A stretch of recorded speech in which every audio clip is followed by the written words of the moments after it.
atomic gigantification was a sweeping Japan nation when along came a dude with an ultra attitude, a Kamen Rider who's the greatest kicker of Japan. And of all, man, life's too short now, baby, to not talk big now, baby. Hello, ladies and gentlemen, and welcome back to Kaiju Conversation. I'm your host, Elijah, and joining me, as always, my lovely co-host and editor. Hello, I'm Rex. And we are back at it again, Rex, episode 95. Ugh. I saw the number earlier and I was like, ugh. Oh, what do you mean it's 95? No, when I was sending you the recording link, because, little behind the curtain, I'm the one that sets up our recording sessions. And I always send Rex this email for the recording link because I don't know why. Like, literally, I could send it in Messenger. I can send it on Discord. He just insists on doing it like that. I don't know why. I don't know. It just started, and now it's like my routine. When I sent you the link tonight, and I typed episode 95, I actually had to stop for a second and just take in what had just happened. Nah, real though. Like, just seeing that number slowly creep up, it's like, I feel like a broken record saying this, because I'm pretty sure we mentioned this last episode, but it's like... We have for the last, 2 or 3. I'm sure, I don't doubt that. But it's starting to really dawn more and more and more, you know? Yeah, and see, the thing is, it's I feel like ominous. I feel like the 70s kind of dragged on a little bit, not in a bad way, but if I felt like those stuck around a lot, and then the 80s just kind of went through, passed by. I don't really remember the 80s episodes that much.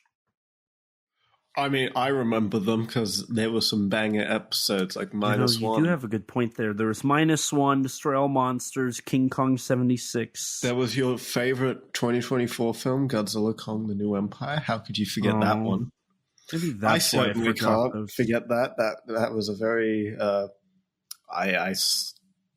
was a long episode. It was a very long episode. Well, actually, now that I look at it, most of our episodes in the 80s were Godzilla movies. Or King Kong. 5 of our films from the 80s were Godzilla movies, and 2 of them were King Kong movies, so that makes up 7. So there was only 3 non-Godzilla or King Kong movies. Which was Yellow Fangs, Kaiju in 2024, and The Rug Cop. So, sorry, I'm just thinking about how The Rug Cop was our last 80s movie. Hell yeah. So, before we go completely off the rails here and continue to gush about how we're 5 episodes away from 100, now's a good enough time to... Or more accurately, cry in fear. Yeah, that's actually fair. More importantly, Rex, it has been, actually, I think it has been a month since we've recorded. What the? No, what? Jesus. Is that sarcasm? Are you being sarcastic? No, I'm generally it does not. Maybe you are right. I'm pretty sure I'm right because our last recorded episode was Godzilla vs. Hedorah, yeah, which that would came have been out about 4 weeks ago when we recorded that. Yeah. I don't like that. Granted, since then I've done 1 bonus episode, 1 live stream, and a upcoming episode that you're not on, but isn't a part of the show. But nonetheless, yeah, but I the wasn't point's on any still of there. those. Yeah, you weren't on any of those, and I was honest, on Kaiju Con Vacation. But I'm here all night, folks. Oh God, you and the dad jokes. Well, it's kind of fitting we're making dad jokes for today's topic, but maybe I shouldn't be getting too ahead of ourselves. Well, speaking of dads, it is almost Father's Day. Is it? Oh, yeah. Good to know. I'm sure you and I have a lot in common about Father's Day. I celebrated by doing nothing. What do you do? Nothing. Actually, okay, that's not entirely true. Grandparents are a thing. That is true. I never thought about that, though. It's almost like I don't have a dad. Real. There's your really awkward, really dark Kaiju Conversation joke Well, for the recording. Well, for me, it's not that dark. Different story. Well, even though you're doing nothing, I'm sure you've done something in the last month. So, Rex, how have you... I mean, in general, we've been so busy, like, we just haven't been talking that much. Like, how have you we've been? talked a little. A little? A little. But yeah, no, like, been having some good fun recently. Just the other day, I was very fortunate enough to make my debut in a feature film. It probably was better than Zillafoot, so you're already ahead of I'm me. going to say yes, because Haruki, the director, Haruki, is a mad lad, and I love that guy. I mean, I could make the same argument for Zillafoot, but I don't love that guy. I've actually never spoken to that guy. Damn. Yeah, so I got to be, I was just the other day, I was an extra for a feature film from someone who used to be a classmate of mine a few years back. And so, yeah, I got to get involved in some of the... It was meant to be a big, like, shootout sequence, but due to some issues, a few $1,000s of stuff didn't end up getting used, and the scene had to be basically... The sequence had to be, like, completely changed to, instead of being a shootout, a bit more of a mix between shooting and melee action. But, you know, credit where credit is due. In spite of some of the frustration that was clearly happening behind the scenes, everyone, like, pulled through really well, and everyone was giving it their all. It was really a really inspiring and really fun environment to be around. Mm-hmm. My one regret is the fact that I was, like, sick for the second day, so I couldn't show up for it. And apparently it was even better than the first day. And so now I'm, like, really envious. But hey, I got to be a stunt guy for the movie. I get killed in it. Let's go. So is there any details you can say? Like what? The title is 100% Pure Rage. I don't know where it's releasing yet. I know there's going to be, like, a premiere event in Australia, obviously, but... And you're invited to the red carpet, right? Like, you've got a whole, like, press junket planned? I mean, I'm not, like, terribly involved in it, because, again, I'm an extra. I literally... But you're, like, they're putting your name on the top of the poster, right? Oh, obviously. Yeah, definitely. That was in your contract. Yeah, definitely. The contract that I signed on the set. Yeah. You were so important they had you sign your contract on the set? Yeah. No, they had a lot of people signing contracts on the set. A lot of us extras had to sign. I bet it totally wasn't just talent release forms saying that they can redistribute your likeness and you won't sue them. No. That'd be ridiculous. Yeah. I've never signed one of those in my life either. But in seriousness, no, it was a very fun and very professional environment. Massive props to the fight choreographers, Caleb and Aldrich. Those guys were absolute legends. Wish I could have worked with them again the second day. I really wish I was there the second day.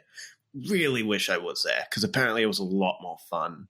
But yeah, for the time I was there on the first day, I had an absolute blast. And I got to see quite a few people whom I hadn't seen in about, like, over a year. Oh. So was there a lot of people? So you met this person in your film class, correct? Yes. Okay.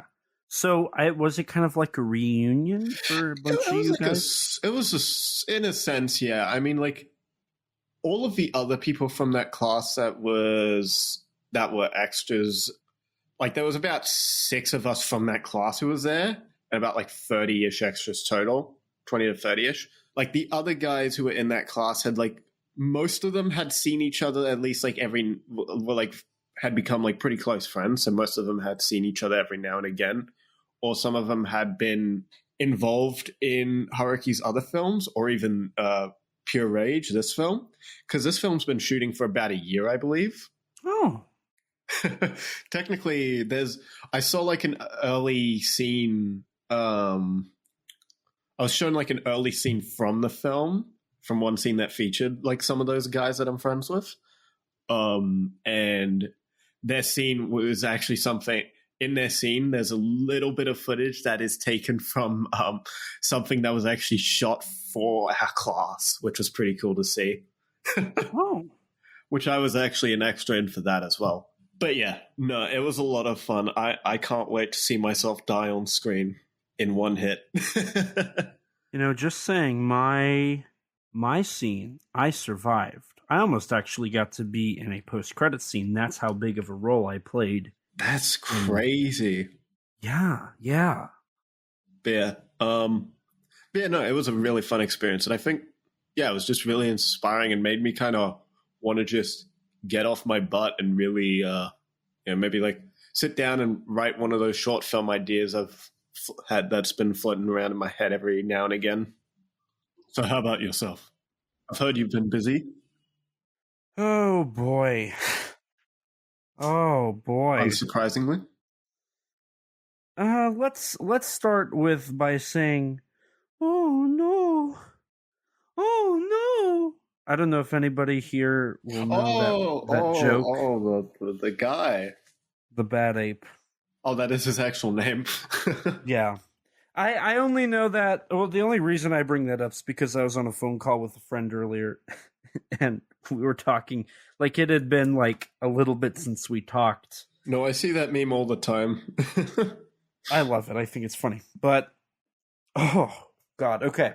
So, honestly, my life has been a living crazy world. Mm-hmm. So our last recording, Godzilla vs. Hedorah, I want to say I was in post-production on my short film, correct? Does that sound right? Okay. I believe so, yeah. So I wrapped that, but I also had to film my giant monster sequences. I do not believe that was done yet because I shot that. So here's the whole thing. Okay. So that was shot the week prior to completion requirements.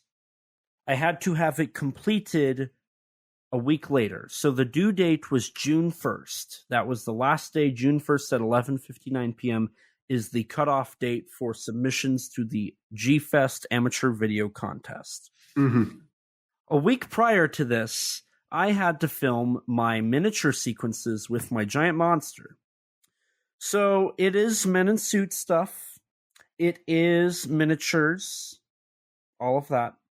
So the problem was I'm pretty sure by the time of the last recording, I didn't even have my suit yet. We were still finalizing the suit and getting that shipped.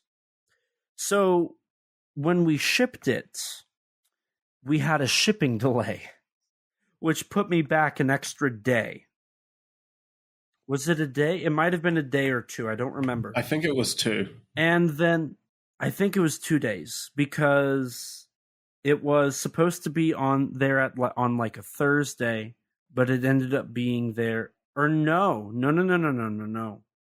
It was supposed to be there on like Tuesday or Wednesday. I want to say it was Wednesday. And it didn't show up until Thursday. And so I had to go straight from work to pick up this box with this suit in it.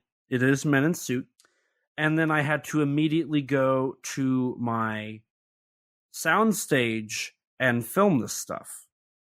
Also, on top of all this, I had to buy and invest in miniatures that was a whole nother thing, miniature trees that caused more problems.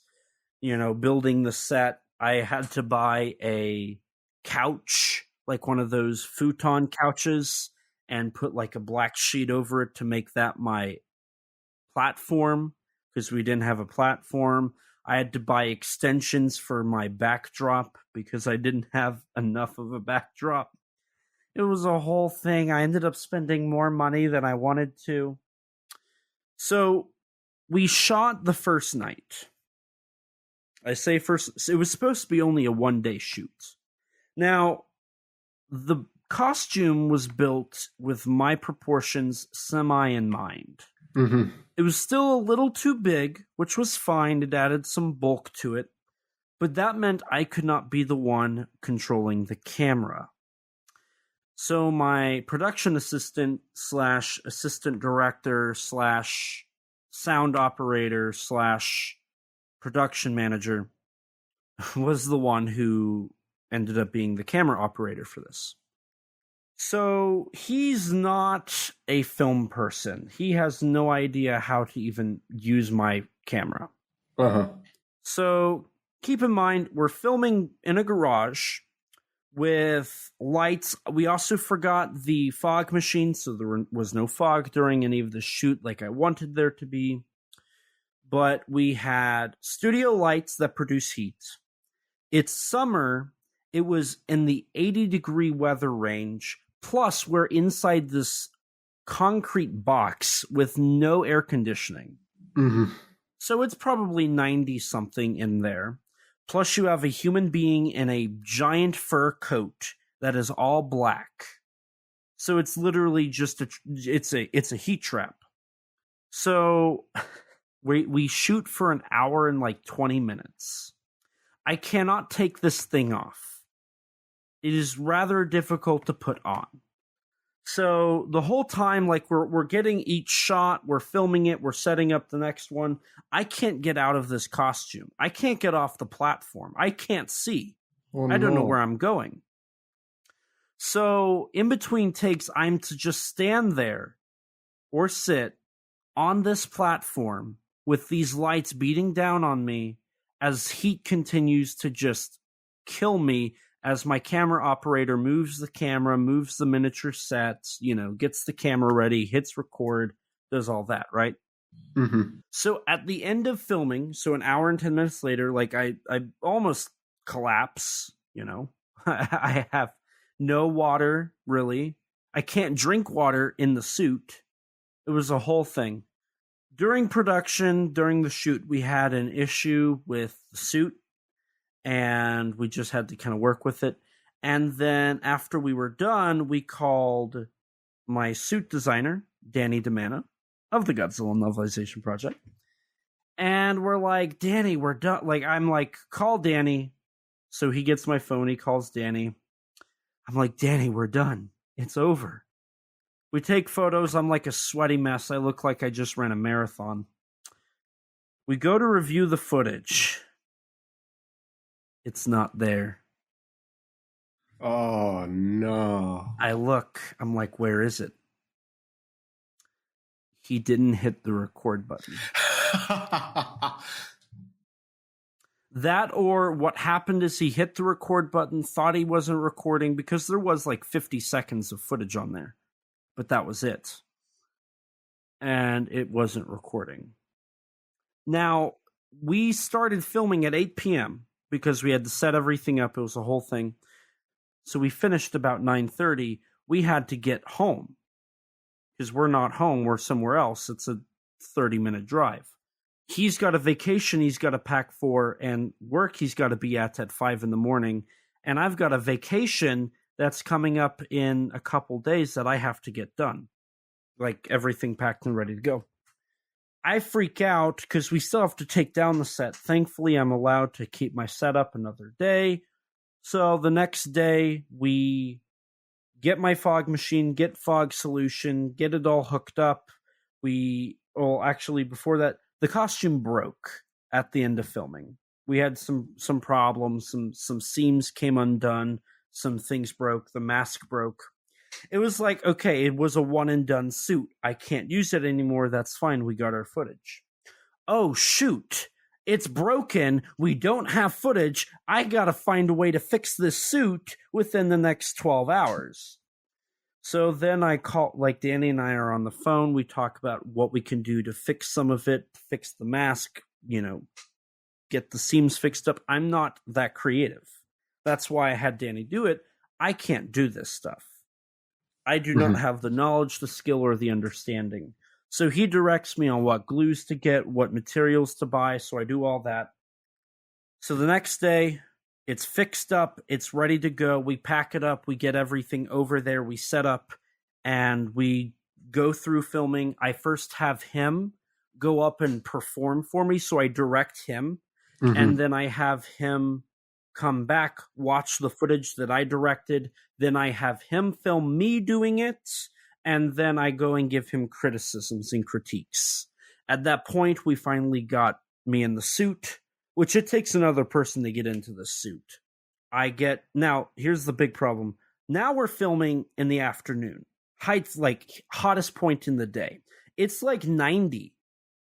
So, and now not only do we have a hotter place, more sun, stuck in this room without air conditioning, the lighting, but we also have a fog machine. Fog machine produces a ton of heat to create fog. So now it's really hot. But because of the suit's state and our limited time, I cannot take a break.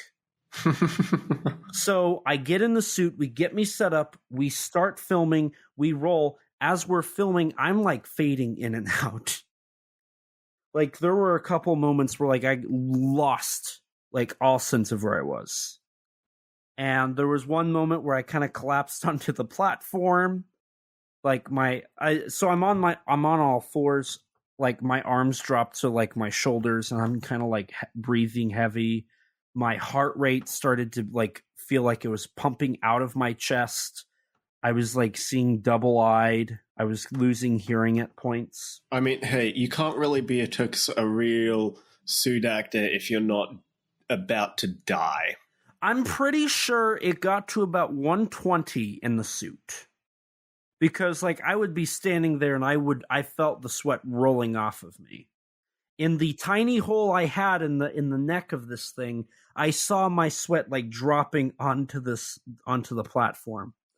And I remember thinking, we're going to get to the end of this and I'm going to like feel a heart attack and fall and like not be able to know where I'm at. And so one of the directions I had was, I need you to have your phone open with 911 ready to go because we're going to keep filming until I collapse or we get this done. So I got that. It was done. We shot it. We got everything done. It was complete. So when he finally said, and we're done, like I needed help getting out of the suit. I literally collapsed and couldn't move. He had to unzip me and get me out because I couldn't. And then he was like, let's get you out of, like, my legs were still in there. I'm like, I can't move. Like, I literally don't know where I'm at. I feel nothing right now. So we took photos of me getting out of the suit on both days. The first day, like, the clothing I was wearing, which were all tights, looked natural. It looked right. It was the same gray it was supposed to be. But the day of actual filming, technically, it was like 3 shades darker. And it was everywhere that this shading was at. Yeah, and it was a nasty photo. Yeah, you saw it. It was awful. It was nasty. So I got it done. We got it edited. We ended up only using like 10% of the footage we shot. Right. I mean, that's the thing, though.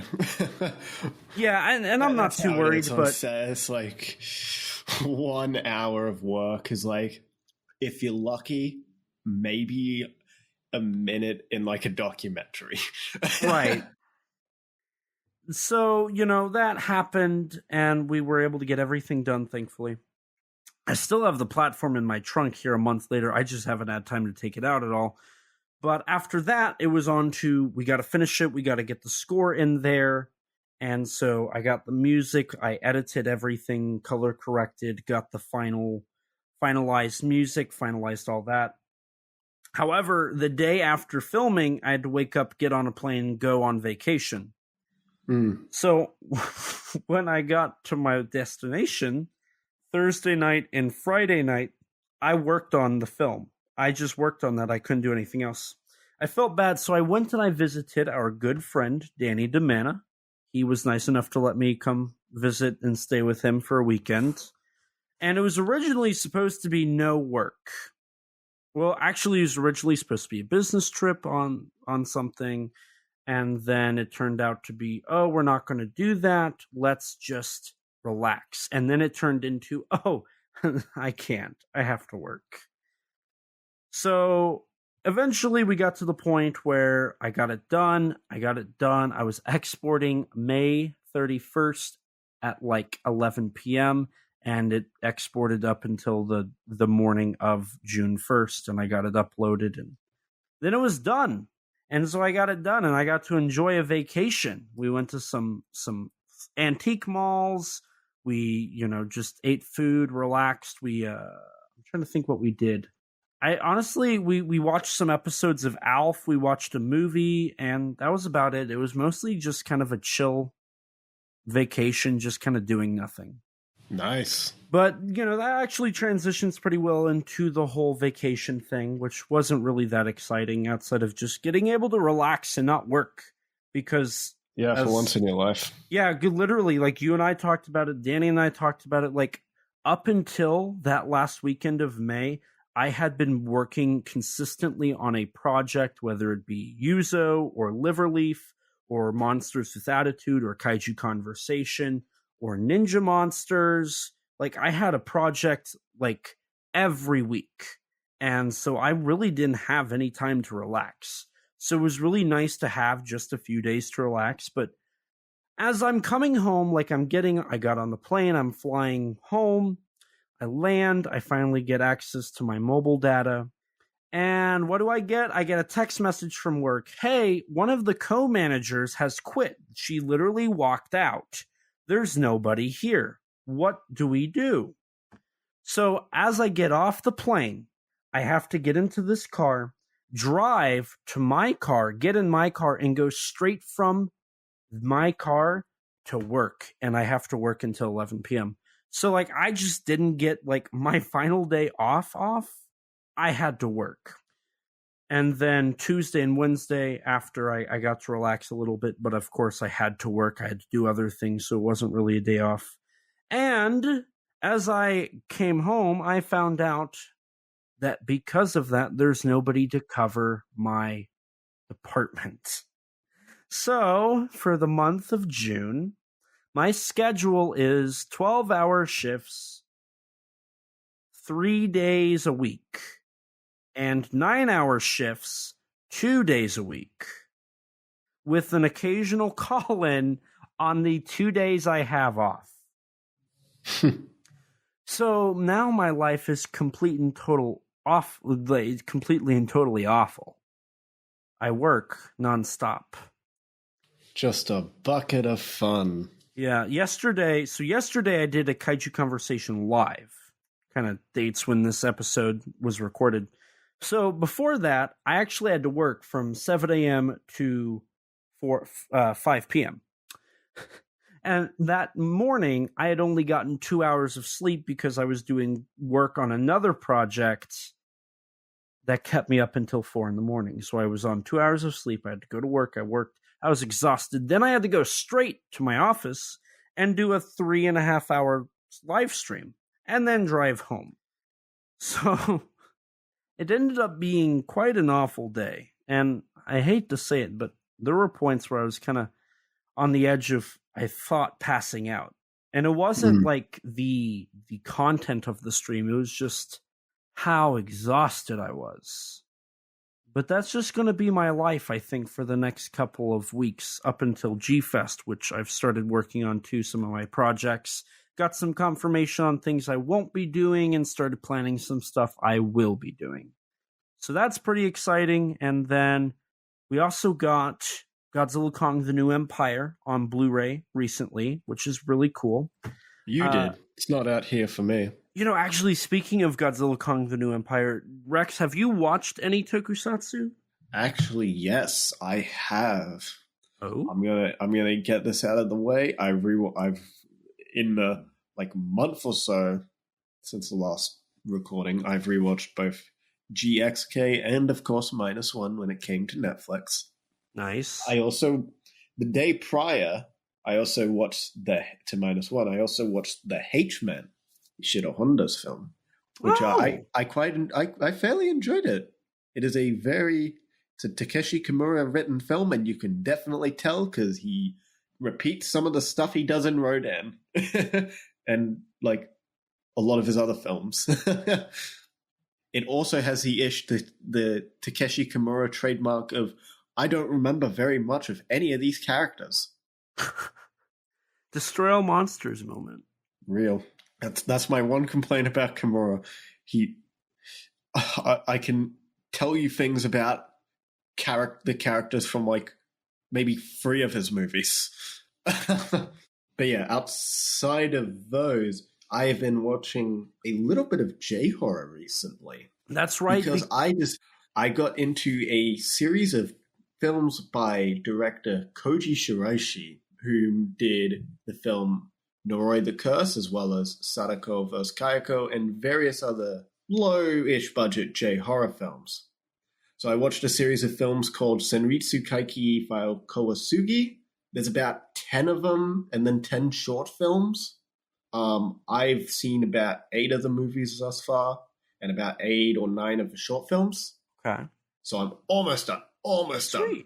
But you know what the interesting thing about Senritsu Kaiki is that I learned about Koji Shiraishi's filmography? Let's hear it. Koji Shiraishi has a cinematic universe of his own. Really?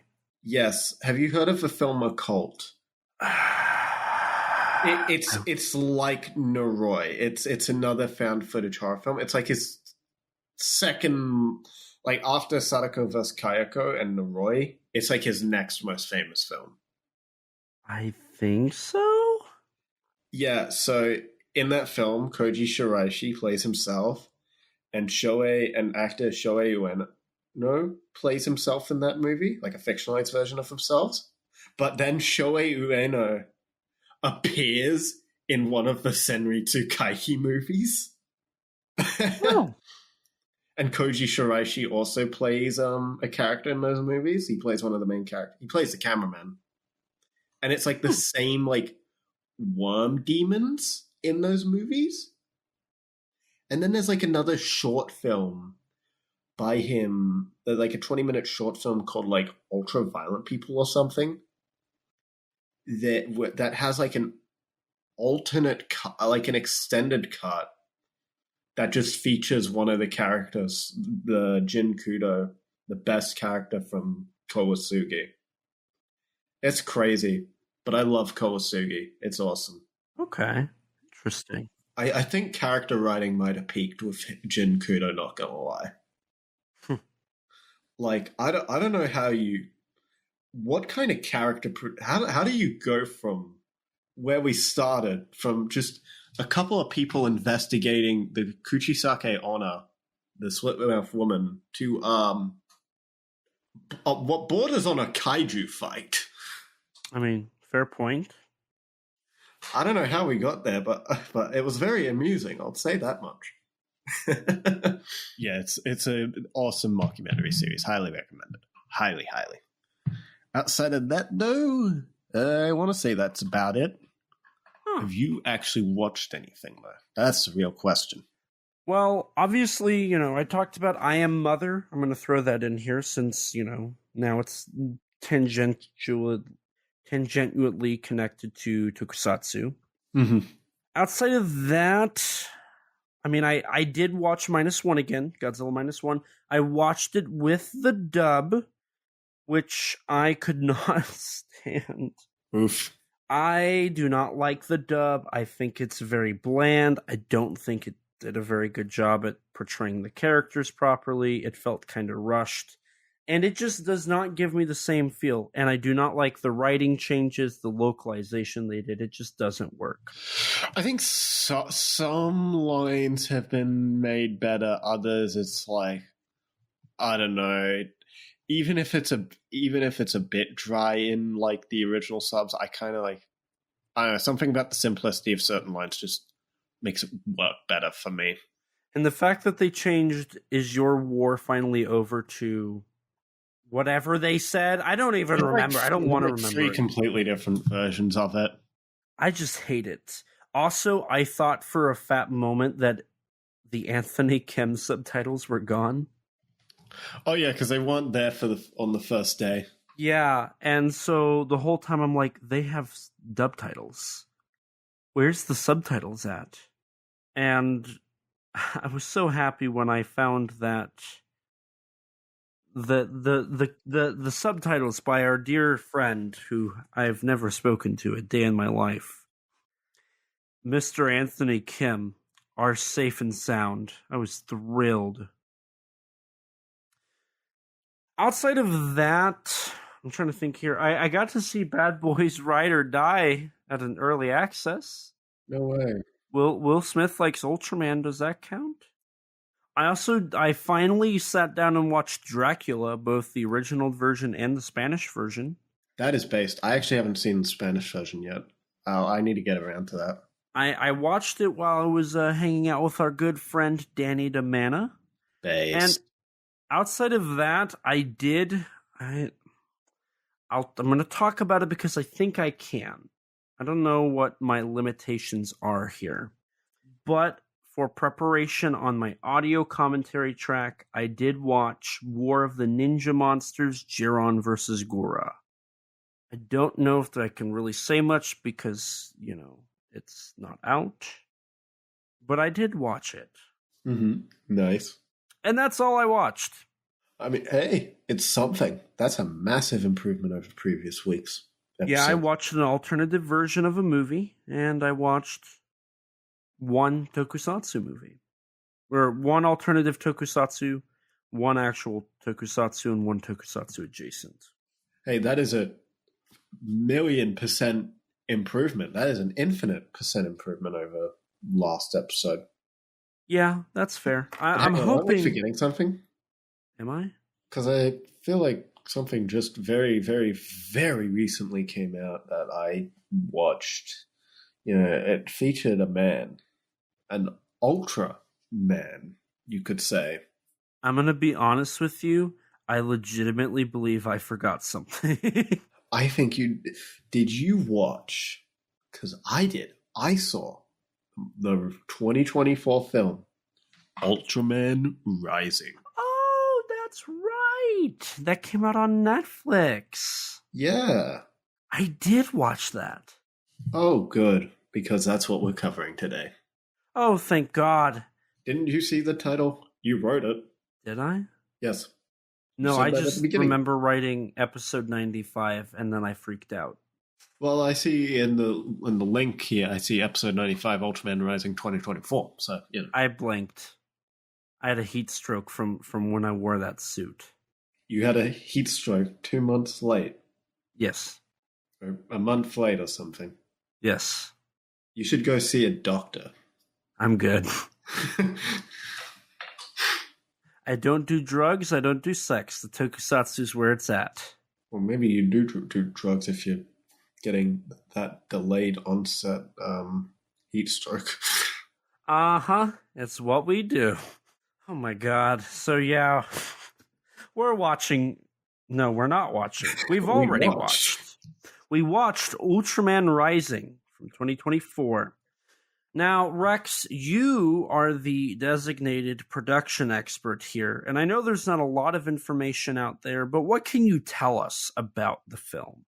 Well, this is a project that has its origins about 23 years ago, back in 2001 during the production of Foster's Home for Imaginary Friends, which is like a children's sitcom cartoon.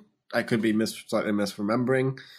Mr. Shannon Tyndall kind of developed an idea an original film idea inspired by Tokusatsu. Originally more of a Super Sentai like hero, like he was human sized, about like this billionaire who would have to an egotistical billionaire who would end up raising like a baby kaiju.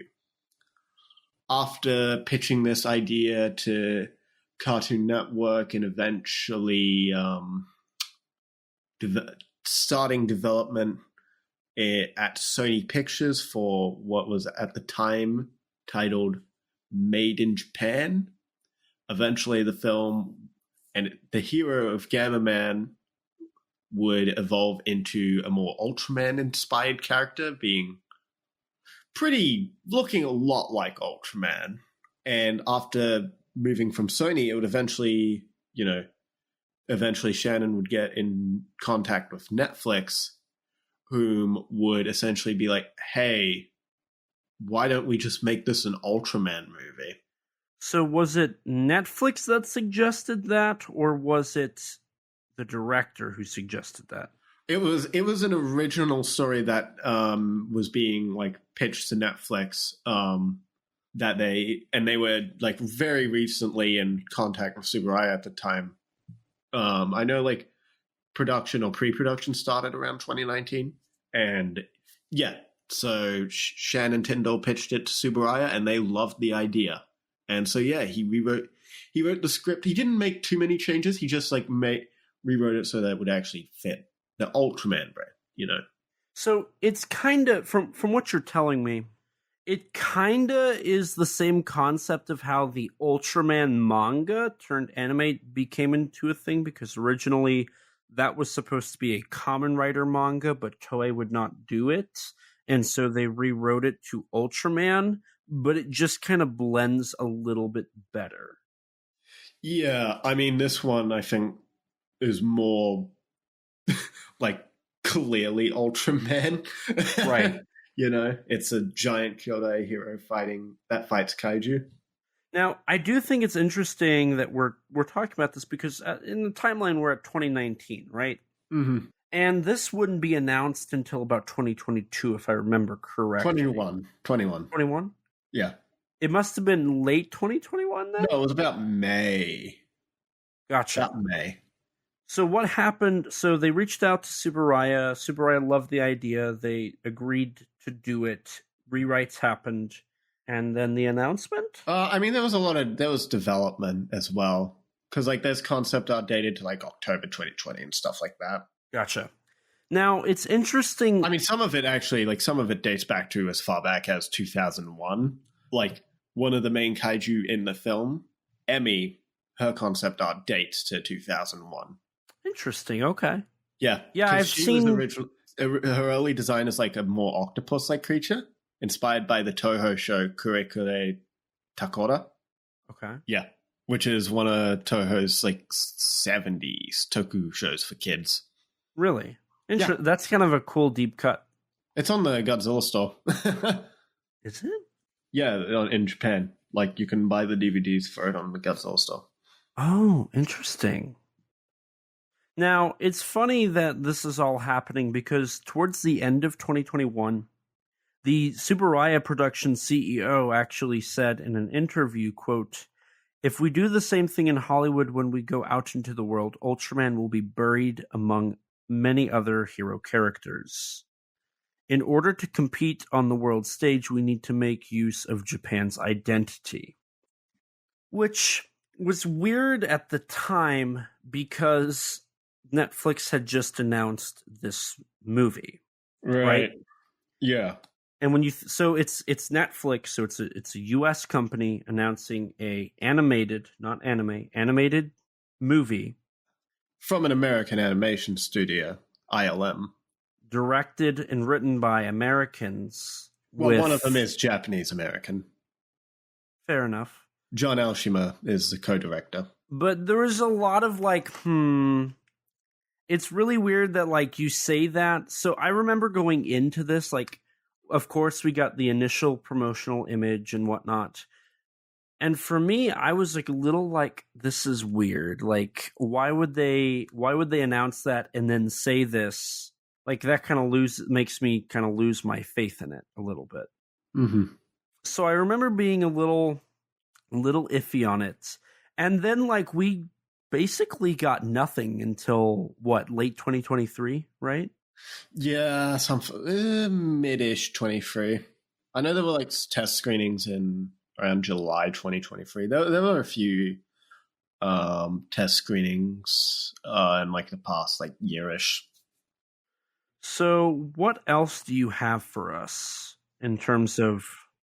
Well, there isn't really too much like main details on production. There's just like a couple other things that like influenced the film. I will say one thing that is definitely worth noting when you look at some of the main character arcs for the film's protagonists is that the script, the idea was originally being developed, in 2001, back before Shannon Tyndall was a father, but like around like in the 2010s, he would have a daughter. And so certain aspects of the script, specifically with the whole parenting aspect, would be further developed and become more emphasized because of that. Gotcha. Because there's a whole part of the film is about it's a film about family, but part of it is sort of exploring like the bond between different aspects of the bond between parent and child, showing like two different ends to it, which is interesting when you consider that the film was developed when Shannon was just a son, and then later when he himself became a father. Right, so it kind of has that nice dynamic of both sides of the story. Now, I do know there was some influence on the film from various other projects. I know I read that Akira, specifically the animated movie, was very much an influence on the terms of the style. Yeah, Leiji Matsumoto, who's a manga artist behind, I want to say it's Space Battleship Yamato. Yamato, yeah. Yeah, sorry. My brain wanted to say Yamamoto. That was a big influence stylistically. Obviously, the recent Spider-Verse films were a big influence on the animation style. Classic Toho films were also a big influence visually. Shannon specifically mentioned that the whole Toho scope look was something that he specifically wanted to have in this film. Mm-hmm. And like even some of the creature designs, like one of the kaiju designs, Gigantron, takes a little bit of influence from King Ghidorah. Okay.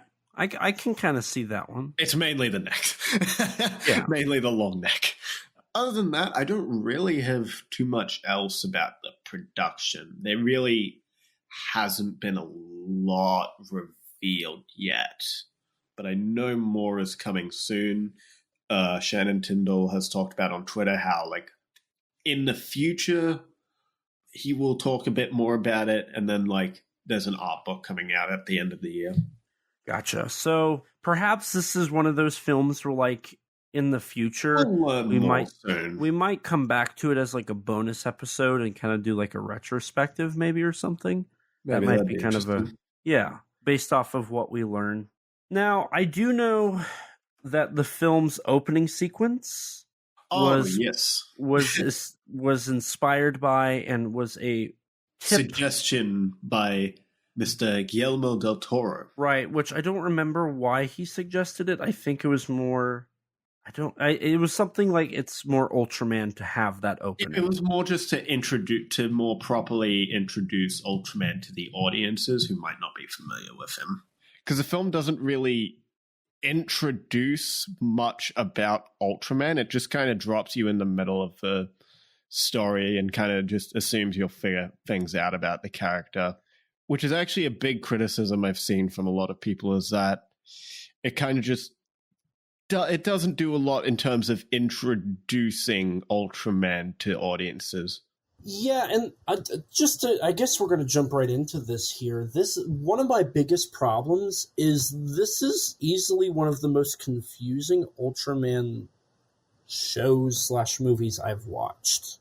I think the thing is that you can kind of still tell that this was an original project rather than an Ultraman specific story, you know? Right. So do we want to talk about the Ultraman itself before we kind of dive into the whole description of the plot? I mean, sure. Okay, so and maybe you can, because one thing I really appreciate about talking with you about this stuff is you seemingly either A, know or picked up on stuff I didn't. So you can kind of help me understand the context behind some of this. Uh-huh. I still don't understand what exactly Ultraman is in this. Because here's the thing. They very quickly established that Ultraman here it's very Iron Man-like. There's a ton of Iron Man-like crossover here. But not as bad. It's not as obvious as the Ultraman anime. Uh-huh. It still has your typical Ultraman stuff. It has the color timer. It has all of the Ultraman isms that you are well acquainted with. Mm-hmm. But the color timer is a stress meter? Yeah. Yeah. And he talks, right?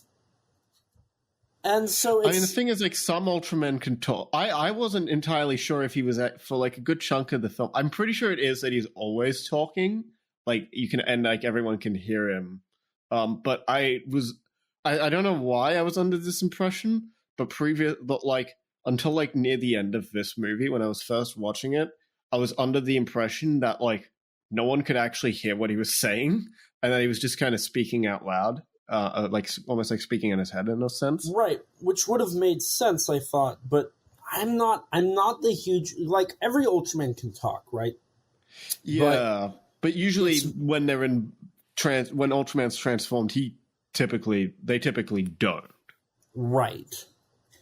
And then on top of that, I'm really struggling to figure out, so here's the thing. The story of Ultraman is Professor Sato is Ultraman. How and why, I don't know. I can't tell you. He somehow passes it down to his son? Yeah. But then spoilers for later, he's still an Ultraman. So, here's the thing. At first I was like, okay, so maybe it's a special, device. Maybe Ultraman's not an alien in this. He's just he's like an Iron Man suit, but that doesn't make sense because he when Ken gets injured as Ultraman, that reflects in his real body, but they don't ever really see the issue is the film just kind of drops you in this world, and it kind of hints and implies at certain things going that happened in the world's history, but it doesn't really expand on anything that it suggests. Right. And because the whole time I was trying to figure out, okay, so how did Ken become Ultraman? None of this makes sense. Is Ken a ultra, is Professor Sato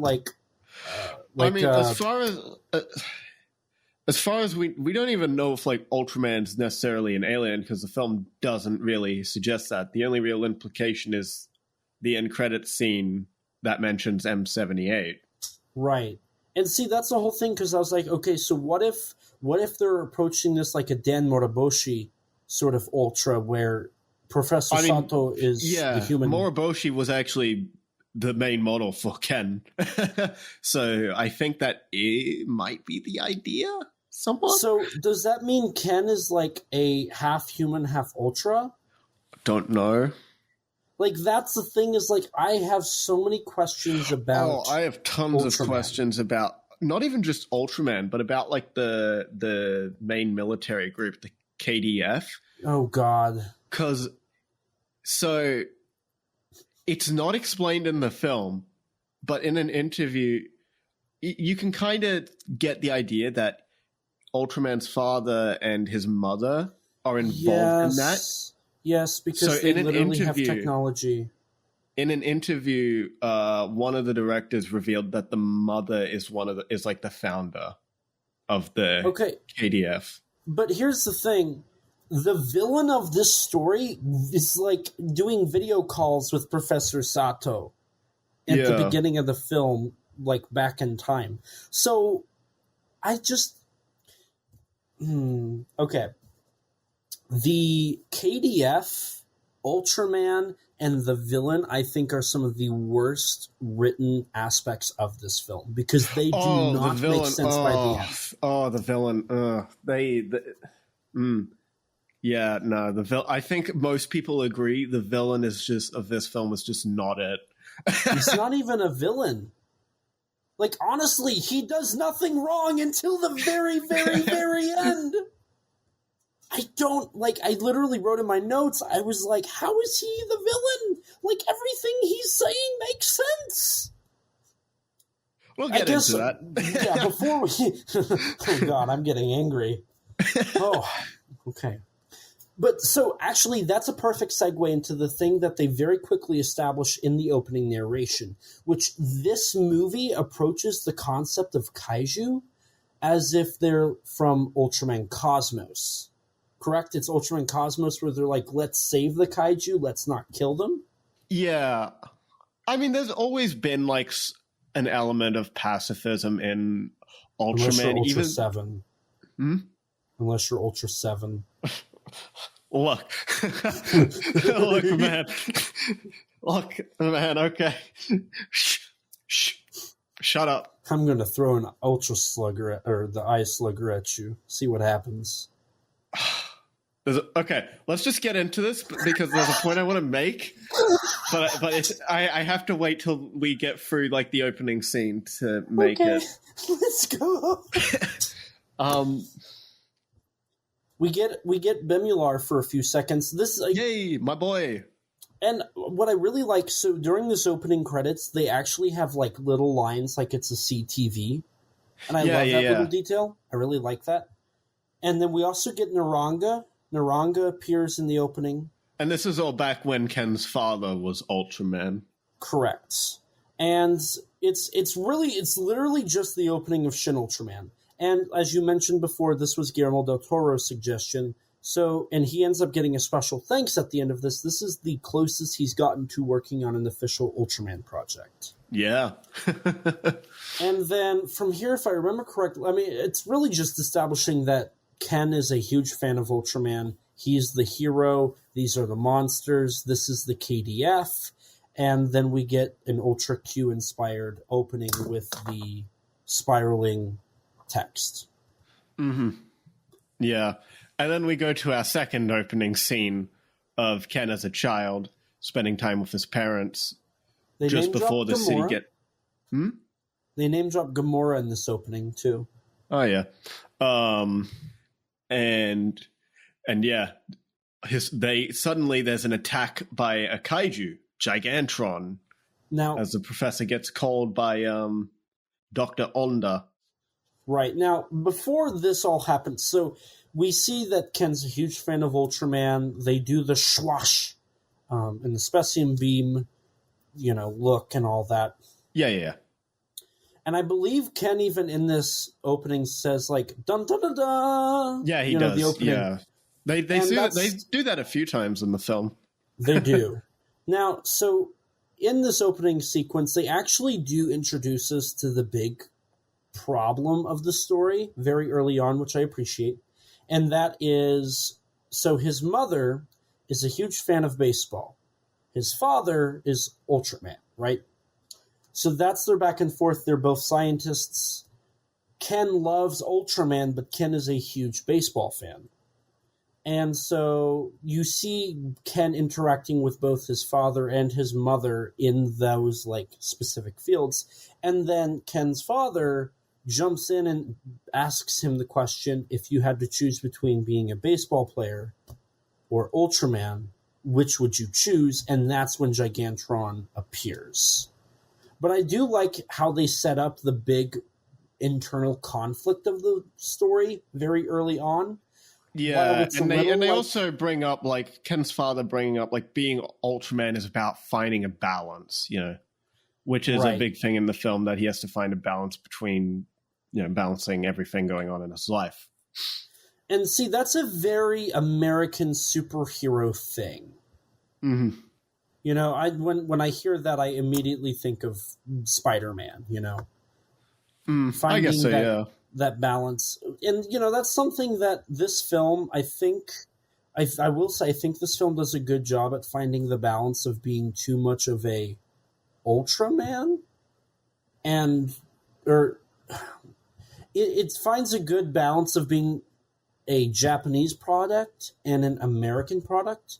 In a lot of ways, I think there is a little bit of conflict still, but I definitely think they do a good job at balancing that out for the most part. But it is they give Ken a very American superhero layout. Yeah. Instead of something like you would see in the Ultraman series, where the conflict is more the depression that occurs being the hero.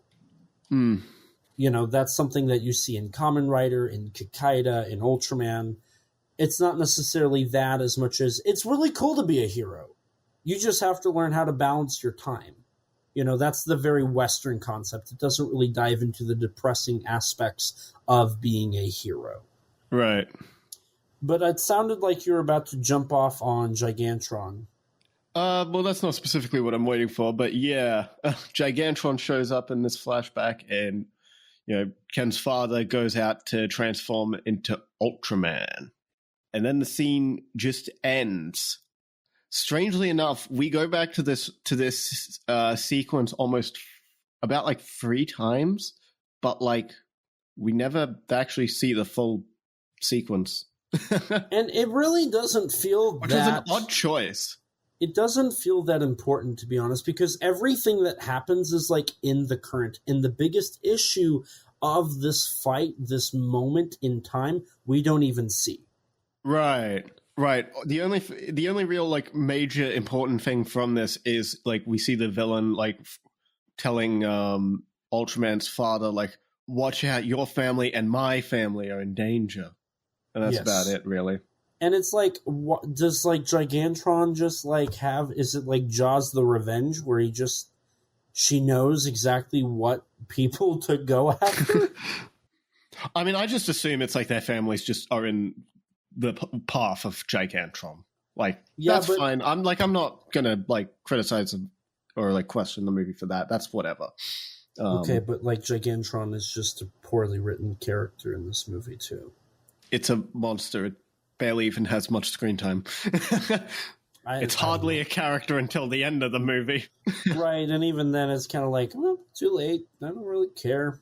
Also, if Gigantron's like the killer of these people, and like the thing that almost killed Ken and his mother and fought Ultraman, like why are we so hell-bent on like preserving it? I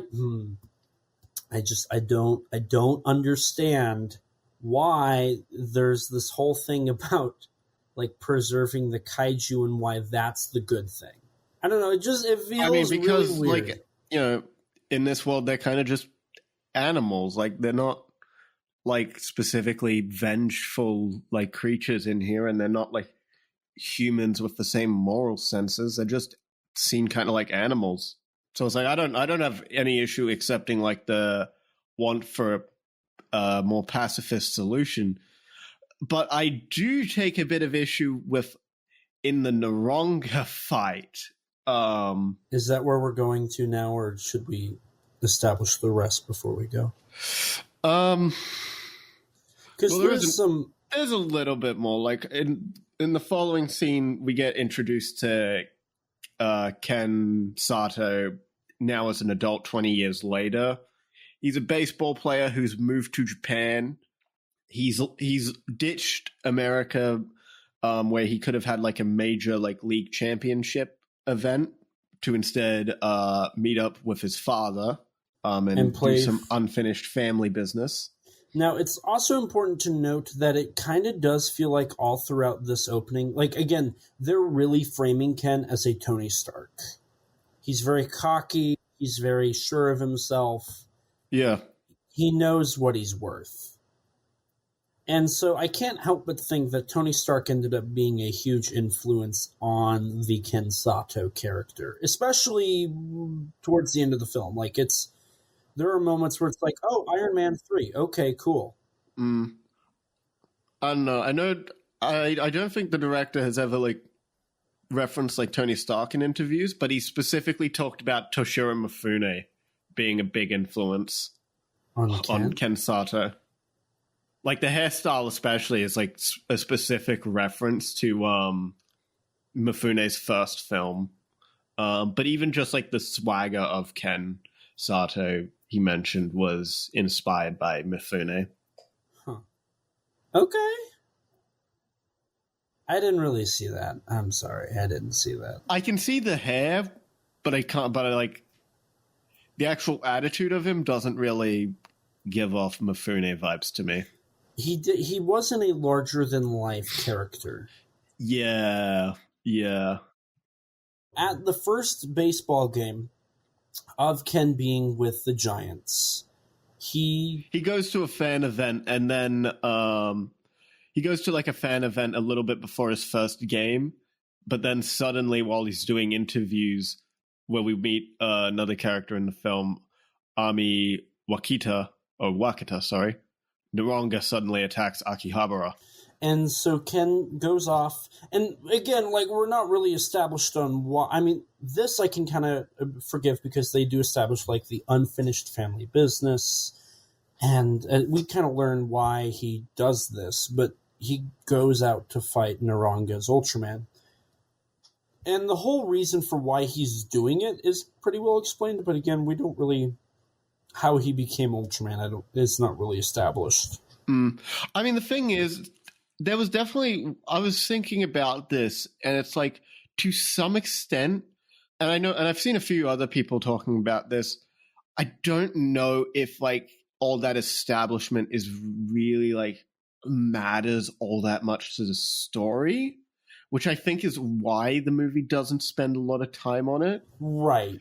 But at the same time, the movie, I think it implies too much, like, going on in this world, and has too many of these things like the KDF to not establish any of it, at least a little bit.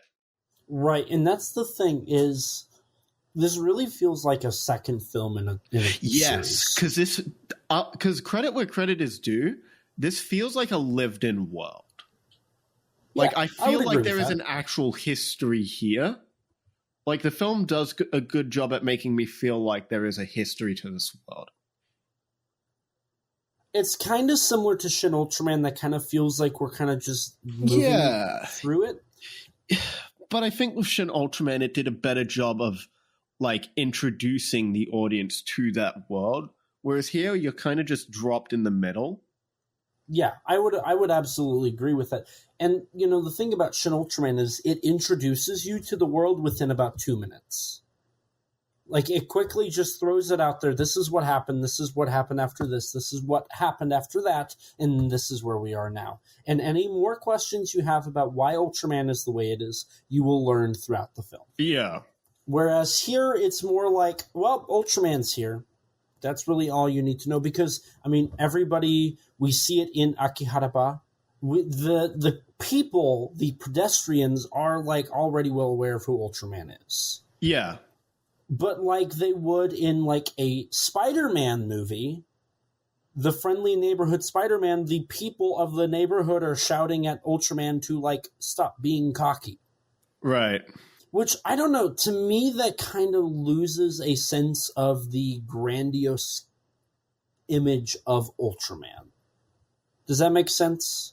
I mean, the thing is, it's more just to establish, like, Ken's own character flaws. Like, because like, his father was that ideal Ultraman, whereas Ken is just this new kid who doesn't really care for the job. Like, he's literally just doing it because it's established later that he's doing it because his mother begged him to do it. he has no interest in being Ultraman. It's just a job he was begged into doing. And so he ends up fighting Naranga, and Naranga's kicking his butt, pretty much. Oh, yeah. And then I will say it is visually beautiful. Yes, this movie does a great job at having very nice visuals. ILM did a really great job. I would agree.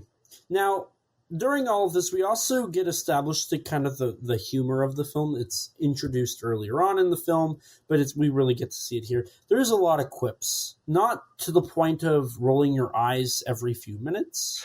It was not as bad as the first trailer made me think it was going to be. Yes. Which I am relieved. It's really only Ken who does the quips, but in saying that, he is never funny. Correct. There really isn't a single moment in this movie where I think the film is legitimately humorous. Yeah. Like, there's nothing that annoyed me, but there's nothing that made me chuckle. Right. You just kind of sit there and you kind of take it and move on. Now, speaking of which, suddenly the KDF appears, but they suddenly use, like, this weird, like... It's like a force field net thing. Around Naranga. And Ultraman Ken just kind of walks away. He kind of dips, but an AI that he's talking to named Mina is like, the KDF is using excessive force and your father's not going to be happy with this because it is said that the KDF is going to kill Naranga. And it's like, I'm fine with the film having sympathy for the kaiju. The weird thing is, though, it's like, what was Ultraman going to do other than kill the kaiju in this scenario? Right. Because he literally went to use his Specium Ray. That tends to kill kaiju. Right. No, that's... So here's the thing. This is the thing about Ultraman. Ultraman will kill a monster if he has to. Ultraman will beat up a monster for it to run away if that's what happens. Yeah, which seemingly is what's happened with Naranga in previous cases. Ultraman will literally take a monster and fly it out to space or wherever it needs to go to get it out of that situation if it's not as long as it is not a possible problem for the human race. Yeah. So it's like, okay, and I think Naranga's been killed like multiple times. Like, Naranga's just one of the cannon fodder Ultraman kaiju. Like, I don't think a lot of people would be like, yes, save Naranga in terms of like the audience, the people who watch Ultraman. I don't think that's going to be something they're like, oh no, they're killing Naranga. It's like, oh, you are not going to kill Naranga? I mean, the thing is as well, is it's like the film is trying to establish the KDF as being like using more excessive force, but like all we see them do, okay, they do kill Naranga off screen, but we don't see how they do it. We're not even told how they do it. But like what we do see on screen is them basically just using a net on Naranga to lure him out of the city. And that doesn't. They don't show them actually using excessive force. Right. And more so, this is the thing: is Naranga's in a city threatening people's lives. Mm-hmm. Like, if a bear comes ravaging through a village town, you're not going to say, "Save the bear, save the bear." You're going to be like, "Let's kill it before it kills all of us." Like, I get wanting to, be a little more kind to the monsters, try to, prevent killing them. But, Naranga's a legitimate problem. See, I'm sure, in this world, there's clearly a solution to the monster without killing it. It's just, I don't know, it's like, with the KDF, the film is trying to establish them clearly establish them as antagonists and that they're completely unsympathetic to the monster and all that, and they're using excessively violent methods. But the film doesn't do a good job at showing that to the audience and really emphasizing the point. So the KDF kind of, throughout the film, the KDF is kind of a nothing entity for a good lot of it until the end. I would even argue the KDF themselves is never truly an entity. Because the only individual in the KDF that actually serves as something important is the main villain. Yeah, and he's not even really anything. And his character, specifically his character, is such a jarring character to, like, follow. It's kind of hard to figure out just exactly why you hate him, but then also it's hard to understand why he is the villain.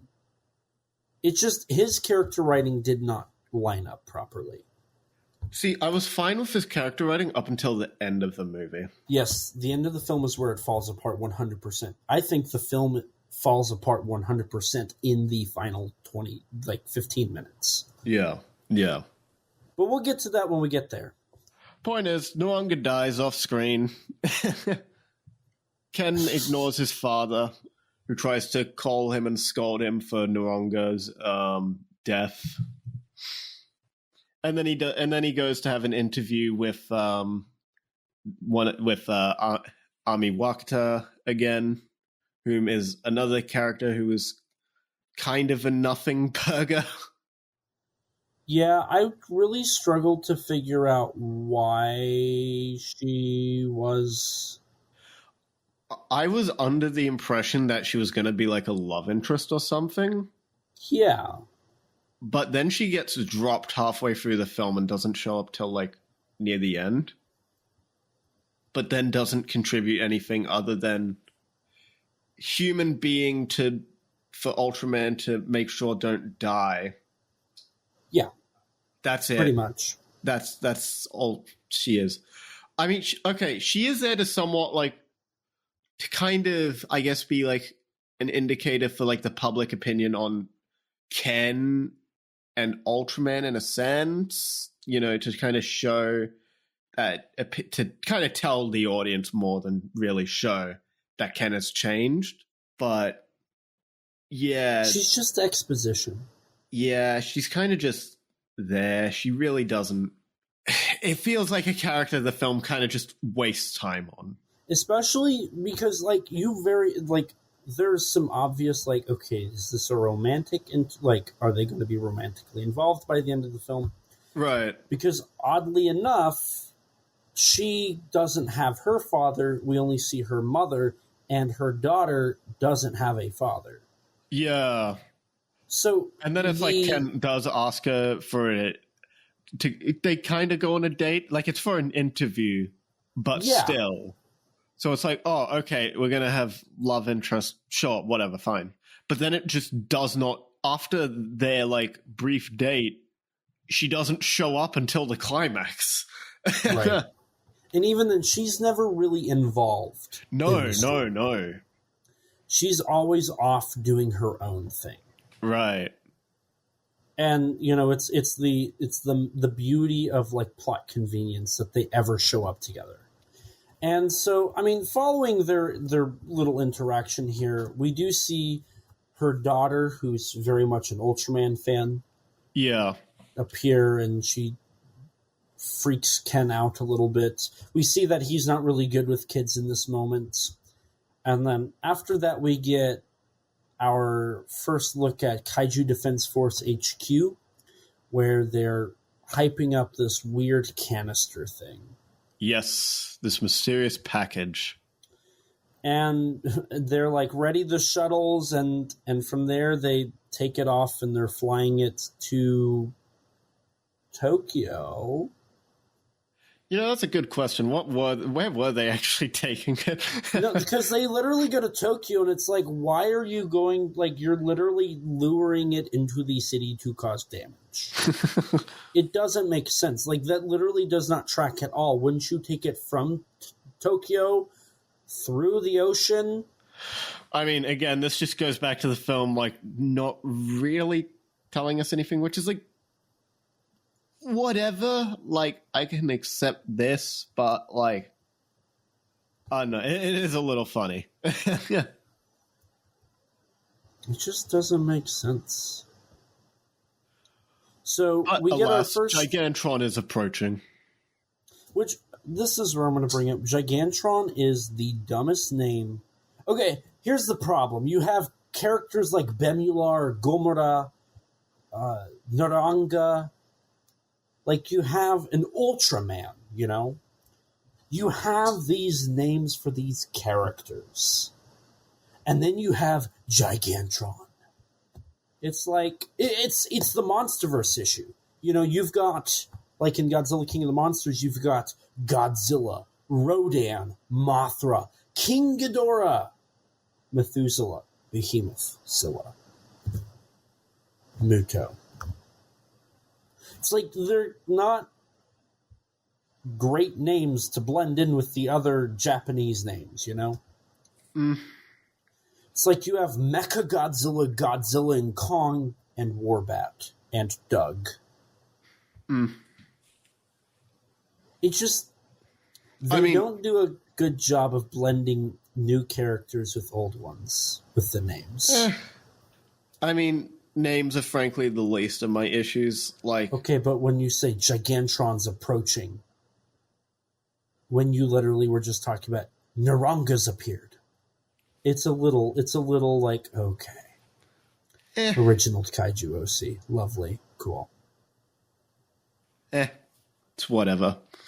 It is definitely an American... It definitely sounds like a name that came from an American, but I'm like, whatever on it. It's not like, oh, this ruins the movie, but it's like a really stupid name, especially when you are in a film with other names that are dramatically cooler. It's whatever.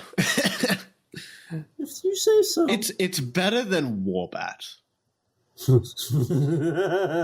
But alas, it doesn't matter. It doesn't matter. None of this matters. None of it makes any sense. Exactly. Back in Ultraman Rising, Ken is at Dodgers Stadium hitting some balls around. We find out that this is just a simulation that he has in his bunker. Again, Tony Starking it. Like, he has literally a whole bunker. Yeah. That, like, his stuff is in. He has a wall of vehicles. His father also just has a private jet that's the Ultra Hawk. No, and again, it's like there's a lot of like callbacks here, but it's also like, where does like he get this stuff? What's the context?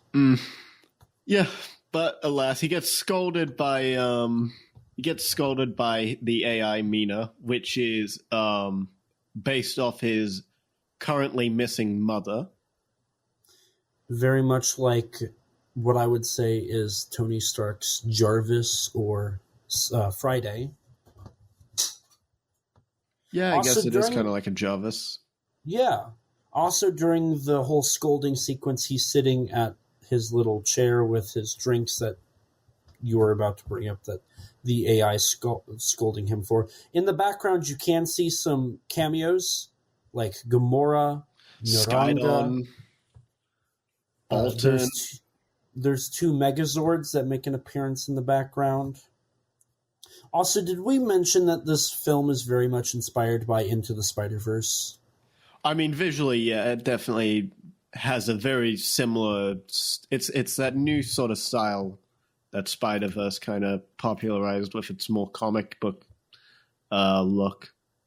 Which is cool, but it's also like, okay, guys, very cool. Let's... I'll take it over the current over like the Pixar generic animated style. You got a point there. Like I'll take this over like that sort of generic style that we've seen for like the past 10 years or so. That's actually a fair point. I'll give you that one. After this, we cut to Ken's first game with the Giants, in which the package is being conveniently brought over. Yeah. Also, question. Now, you brought up that Den Moriboshi was like an influence on Kenji. Now, Ken's number on his jersey is also 7. Yeah, it's 7. Yeah. No, literally, I'm like, These guys like Ultra 7. Literally, it's like, oh god. Like, There is so like many... an Ultra 7 reference like everywhere, I swear. Yes. Which like is there's a because... cafe named that has like Moroboshi named on it. There's like you can see Ultra 7's like silhouette like from the 7 opening on like a store. His dad drives the Ultra Guard car. Yeah, and he also has like in the first scene when the flashback scene, his dad has like the helmet of the Ultra Guard. Isn't he wearing like a similar outfit to like Dan typically does? I thought he was wearing a suit. He might be. I don't. It's like a button up, but it's like one of the button ups that kind of look like the Ultra Guard. Also, the KDF's outfits look basically like the Ultra Guards, just different colors. See, it kind of reminded me of a mix of like Matt. I thought of Matt too. Their logos reminded me of Matt a bit more than the Ultra Guard. Also, it's important to note that Ken's father's license plate on his vehicle that is it's like M78 U7. U7. Yeah, it's like, okay. Like, we get it, movie. You love Ultra 7, and you want him to be in the movie. I mean, yeah, I love Ultra 7. We love Ultra 7. It's the best Ultra show. I still think 66 tops it. Okay, both are goated. They are. Like, the first 3 Ultraman shows are, like, easily, like, peak Ultraman 4 that I've seen. Oh, you were just referring to Ultraman shows. Yeah. I wouldn't thought that was Ace including Ultra Q there. No, Ace is not peak. Taro is definitely not peak. Leo is not peak. Well, the director does love Taro. Oh, God. He cited 66, 7, Taro, and Tiga as his favorites. I haven't seen Tiga. I can't comment. But yeah. I mean, speaking of which, there's tons of background references in like almost every shot in a city or the stadium. There's like always like an image of like an ultra kaiju or alien like in the background. Like I constantly saw like Zeton. Yeah, no, I actually in my notes when I found some. So let me see what I have here. Yeah, there's like Pegula is on a sign. I saw that. And its caption is premium quality since 1966. It's like, yeah. I see that one. There's a Dada store in black and white. There's Antler Coffee. There's Tsuburaya, like literally the name Tsuburaya's. Like, there's just a ton of like random, like this film is filled with visual Easter eggs, which is nice, and it's better than like we developed the oxygen destroyer to kill Godzilla. Oh god. Like this time, it's like, okay, cool. Like you got to look in the background. It's very Guardians of the Galaxy and how they utilize their right, Easter rather than eggs. necessarily like stopping to like say, hey, we're stopping the movie to like have a reference. It's like usually these are things either happening in the background or it's things that are kind of inspiration for the events of the film. Also, out of curiosity, did you think that the catcher for the Swallows with its purple and light green outfit, did you think that was an Eva reference?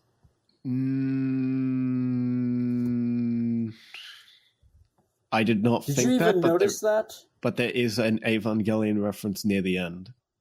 Is there? Yes, they literally take a shot from Evangelion. It's been forever since I've seen Evangelion, so I can't tell you. But you know what I'm talking about, right?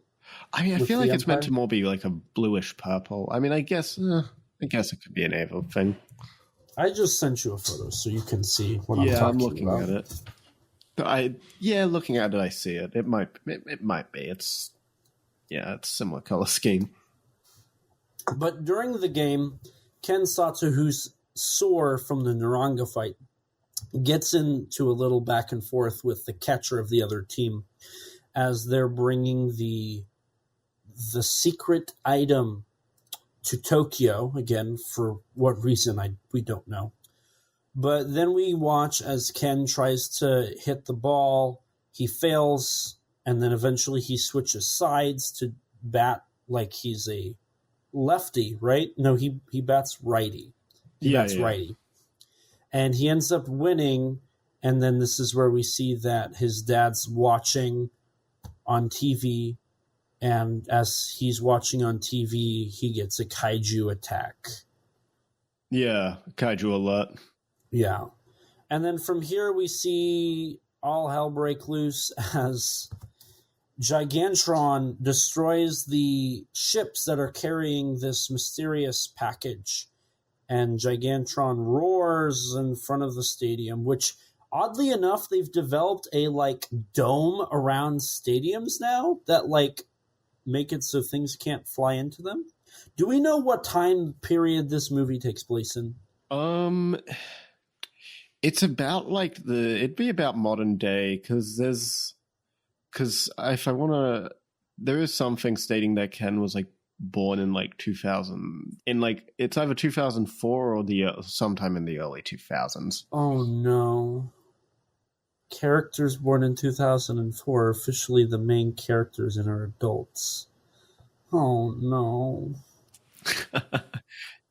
Well, with that now being known, I guess, so the film probably takes place in 2024, 2025. Yeah, something like that. So we Probably get a really cool 24. shot with Gigantron, like, roaring on top of the stadium. There's some really great cinematography in this. Oh, yeah. Throughout the runtime, too. And then Gigantron takes the package and flies off. Now, Ken, who's angry, goes after Gigantron and turns into Ultraman. The two then fight in front of the stadium as this mysterious object rolls away, but Gigantron then gets the object and flies off into the sky. Yeah. As the KDF is following, and Ultraman follows shortly after that. The KDF tries killing Gigantron, but Ultraman tries to stop them, but ends up getting caught in the missile fire, and they all get knocked to the ground. This whole sequence really reminded me of the Mothra sequence in Godzilla Tokyo SOS. I was also thinking, I want to say it's Gamera Guardian of the Universe that has a similar sequence, where you have the jets flying with the monster going in and out of the clouds. Like That might be Gamera 3. Is it Gamera 3? That sounds right. Because it has the battle between Gamera and Iris, where like the military is also following behind. I definitely got both of those vibes while watching this sequence. I don't know if it was influenced, but it's definitely shot in a similar way. But I also, so during this sequence, somewhere in here, I actually noticed that there's a very obvious audio clipping issue with... I didn't notice that in this scene, but I did notice that happen like near the end of the movie. The audio peaks. There's a couple of like audio peaking issues and a couple of sound editing issues that I... Yeah, no, I noticed that at a couple points. And part of me was like, okay, that's being really picky. But it's also like, I don't know, my ear is like... I don't know, I feel like it was very noticeable at a couple points. At like the peaking, near the end. Yes. Specifically, the screaming that very obviously peaked the microphone and they didn't fix it, yes. Yeah, because there's one like near the final battle. I don't remember if it's Ken or his father, but one of them like screams and you just hear it peak. It is like so obvious. I know the villain does that like twice. Oh, yeah. Yeah. I don't know. That I really thought that was hilarious, but it was like... I'm going to bring it up either way because I'm the picky one here. I'm happy to know I'm not the only picky one. No, I noticed it too. I was going to bring it up. Thank you. That's good to know I'm not the only one. Ken, Ultraman, and Gigantron fall into the sea as Gigantron seemingly passes away. And then during this whole sequence, we see that Ultraman finds the object as Gigantron dies, and it breaks open, and then there's an egg that just so happens to break open at the same time. And then this is where we get introduced to our new side monster, Emmy, which then Ken takes back to his underwater base, and they do a little bit of understanding of what Emmy is, but then they realized, we don't know anything about Emmy. We don't know what to do. And this is probably like my favorite bit of the movie, when the film is like focused on Ken like becoming a father to Emmy. Yeah, that's something that I think is very special, is watching kind of that interaction, that development. It definitely, I mean, that's the central focal point of the movie, very obviously. And it's really upsetting when they start to deviate from that storyline. Especially when it's the villain storyline that really doesn't fit in with the rest of the story. When we get to the ending, I'm going to be complaining so much, it's going to be obnoxious. But during this whole opening sequence, or not opening sequence, but establishing moments with Emmy and Ken, you know, they end up capturing Emmy in this like giant tube while the KDF is like looking for Emmy. But also during all of this, we find out that Ken's father has been called by Mina to come and check it out. Which this is where we get the Ultra Guard car and all of that. But Ken just kind of throws his dad out. Which is weird, because if Mina like called him for this, wouldn't he know what he's coming there for? I was a little confused on this initial interaction. Like, it just felt like it was there to establish that they have issues. Yeah. Also, I love the fact that Ken's father is walking with the same kind of cane that Dan Moriboshi walked with in Ultraman Leo. And it's the same issue when you think about it. I haven't seen Leo. Oh, okay, so I guess I should establish it, because it's like first episode. So in Ultraman Leo, it starts off with Ultra 7 getting injured. His leg gets broken. And he turns into Dan Dan Moriboshi for the rest of the film, and he walks with the cane because he cannot transform into Ultra 7 because of this injury. Mm-hmm. And so he's Dan Moriboshi for the entirety of the film, and he walks with the exact same cane that Professor Sato walks with. So I guess there's yet another reference to Dan, but I think it's kind of cooler because it's pulling from something that's not Ultra 7. And then his leg gets broken at the end, too. Again, yeah. Yeah. So, these people love their Ultra 7. Like, the only thing that they're missing in this show, this movie, is literally the Ultra 7 theme. Yeah, literally. So, but like I said, this whole sequence is kind of awkward, because it's like the whole, like, Ken plays I'm having a party. But the party just kind of pops up and then goes away. Like, it's this little line that just ends up being nothing. And then it's like, okay, why is his dad even there? Like, surely Mina was like, we have an issue. I'm pretty sure it was just to check up he was okay after he got, like, blown out the sky.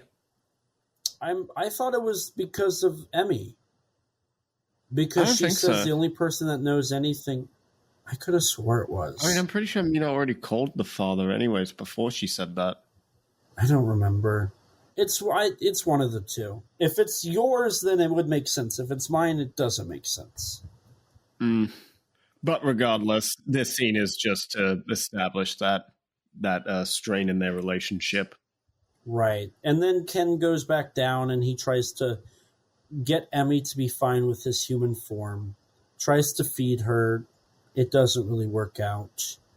And then he realizes, he's got to get fish. So he goes and gets fish. And then there's more interaction. Again, like, I agree with you. Like, this whole sequence is like the heart of the movie. Yeah. Like, whenever the film is focused on their relationship, it's at its best. Mm-hmm. I agree. But then as, like, we see that Ken is trying to do kind of this father stuff, like we see the beginning of what he eventually becomes, we then find out that he's got a game that he has to go to. And I guess it should be established that there's another side character that seemingly is important character, but also isn't, and that's Ken's coach. Oh yeah, he exists. Like they tried him. I don't know. There's something about the way that they utilize his character that makes you think he's actually somebody important. I don't know. I never got that vibe. He was actually important to the film, and he really never becomes all that important outside of just saying. I mean, he does nothing. Ken, cut the ego trip. He just kind of felt like another useless. He's just character. there. He's just there. But Ken then goes off to play baseball, which again, I noticed that his jacket he wears also has 7 on the back, and it yes, also he is. It's he got is the like colors. Yeah, his number is also just 7 in general for like everything. The team. Yeah, he also his drink is called 7. Premium 7. Yeah. The colors on his jacket are the white and dark, or the light blue and the dark blue of the Ultra Guard. Yeah.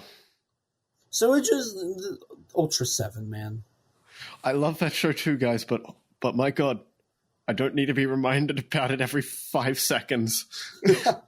And that was kind of one thing where I'm like, I appreciate all the background references, but my God, there are so many. You could fill the background with other things other than just Ultraman references and Bandai product placement.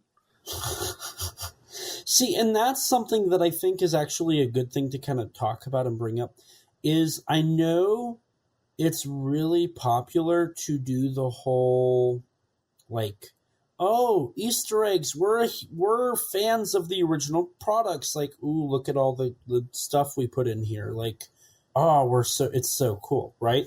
Mm-hmm.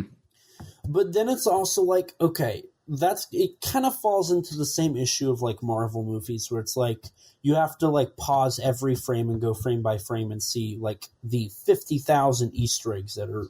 I mean, it's like it's inoffensive. It's just like, I don't know, it almost becomes a little distracting for me as like a fan that I'm just seeing all these things in the background. I'm like, oh, that's a thing, right? That's Gesura. Oh, that's Zeton. Right. I think it's just obnoxious. I think it's not a bad thing. It's not a bad thing. There's just, for me personally, I feel like there's just too many in the background. It's just like it's everywhere. Like, it's like, I feel like I'm just constantly being reminded that, like, yes, we love 66. We love Ultra 7. We love Godzilla. Right. Also, they actually show footage from a Tsuburaya animated show before Kaiju Stop Wandabada. Yeah. Which includes Pigmon, Dada, Kanagon, Gomora, King Joe, Ella King, Red King, Mythless, Moto Kenron. I mean, they basically they only show it for a few seconds, and it's like all it shows is like Pigmon, Dada, and Kanagon mostly. But then you also see in a blink and you'll miss a moment Gomora and all of them. Oh, whatever. Which is cool. It is cool that that's there. I thought it was really cool that they actually got footage from like an actual Ultraman like Tsuburaya show and threw it in here.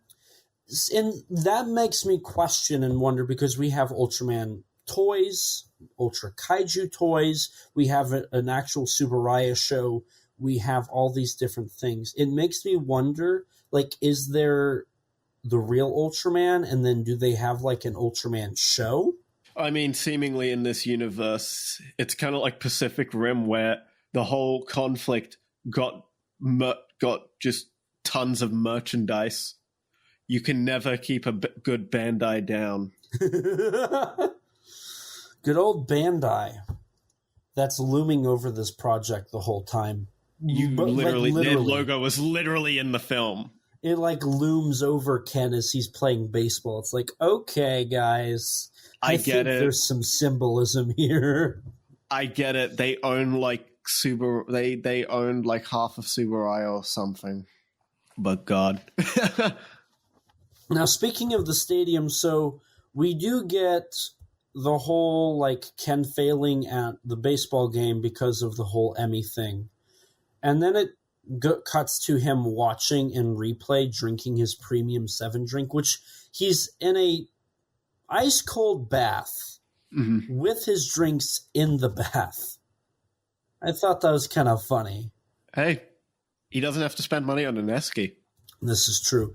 And then I do like there's a nice detail in the animation where like a bit of condensation on like his drink, like a bit of water forms around the eye, like Ken's eye on the image on the drink, and it flows down like a tear.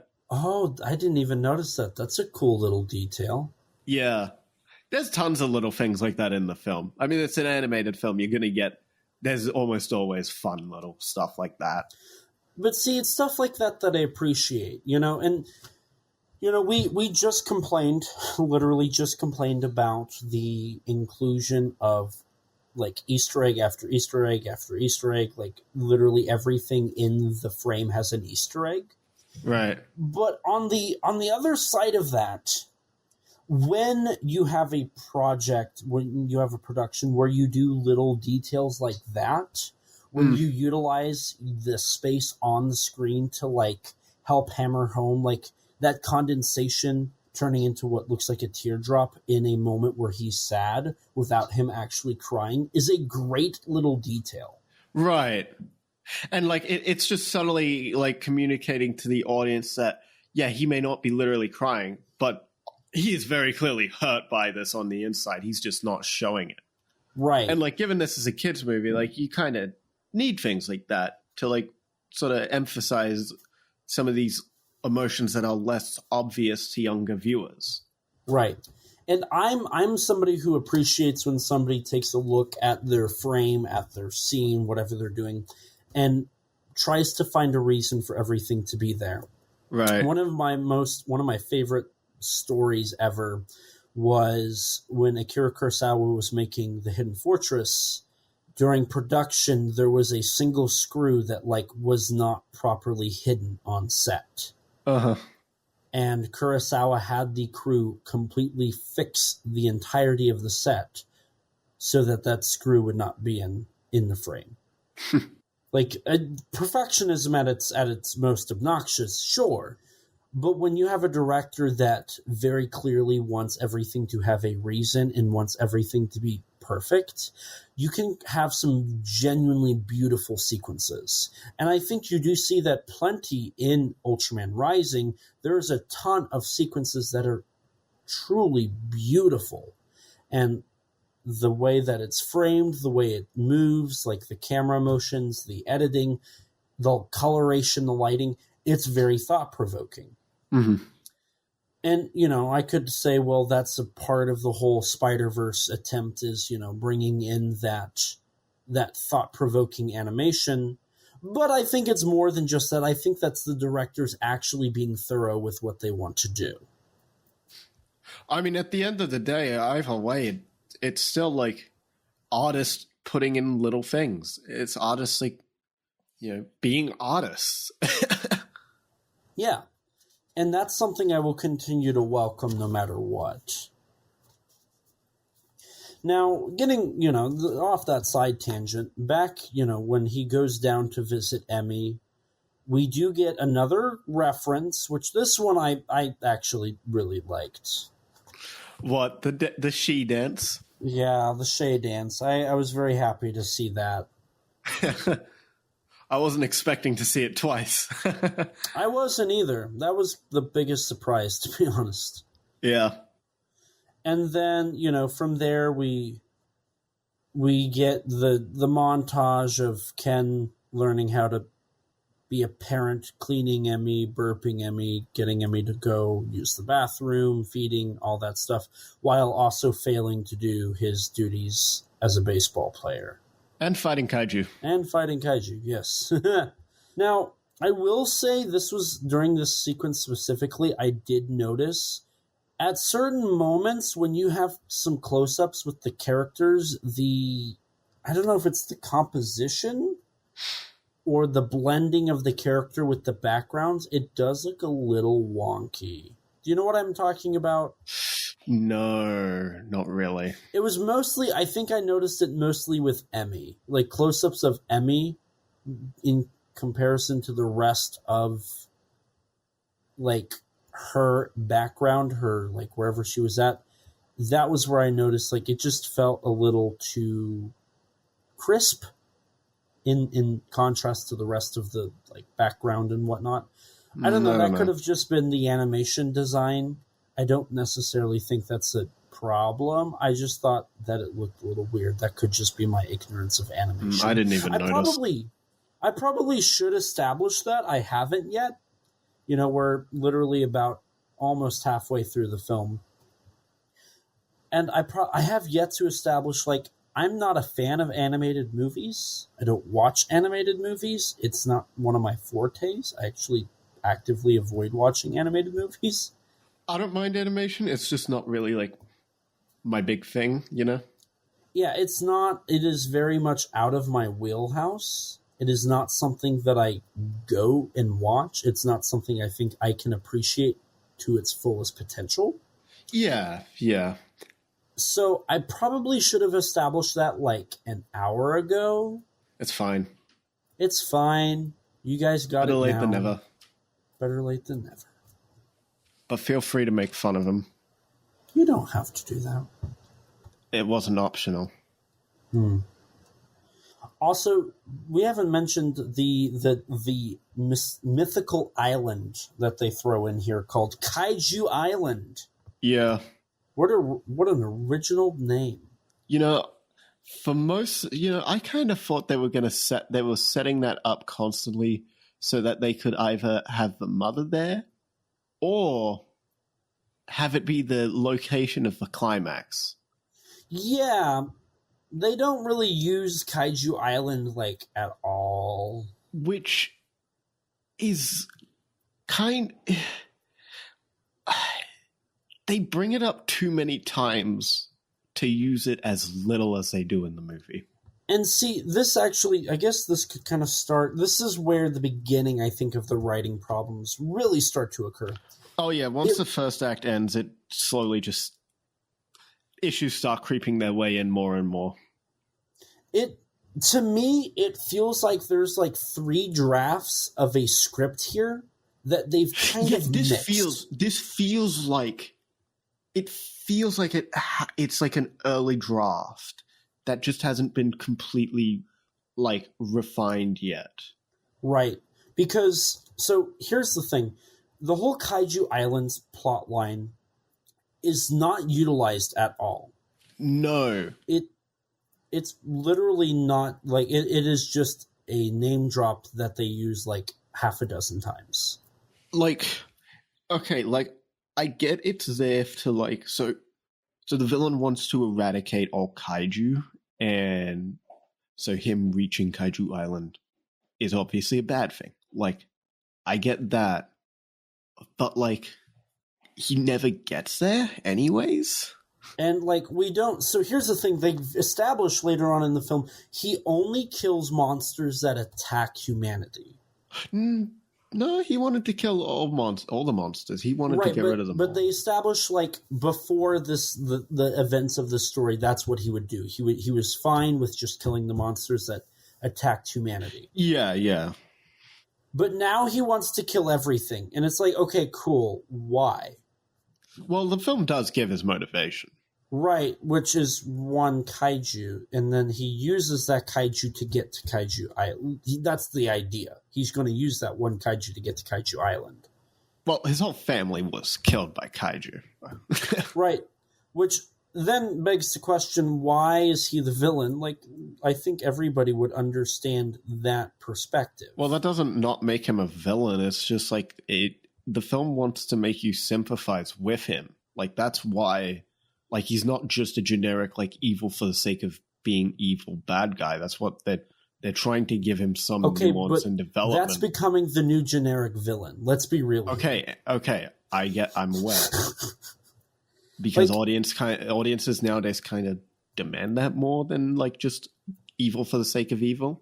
Right, it's but kind of like a current expectation.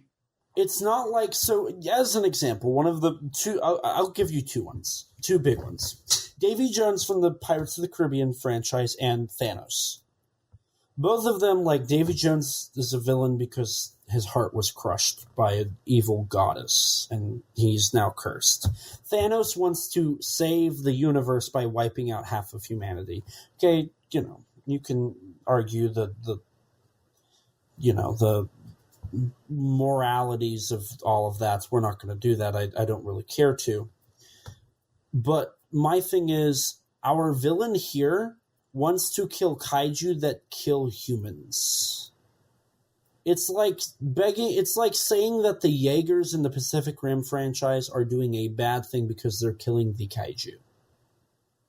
I mean, no, this is more of a case of like, okay, a tiger killed a bunch of people. Let's not just kill the tiger. Let's kill that tiger and the entire population of that species. That's more what this is. Okay, that is a fair point.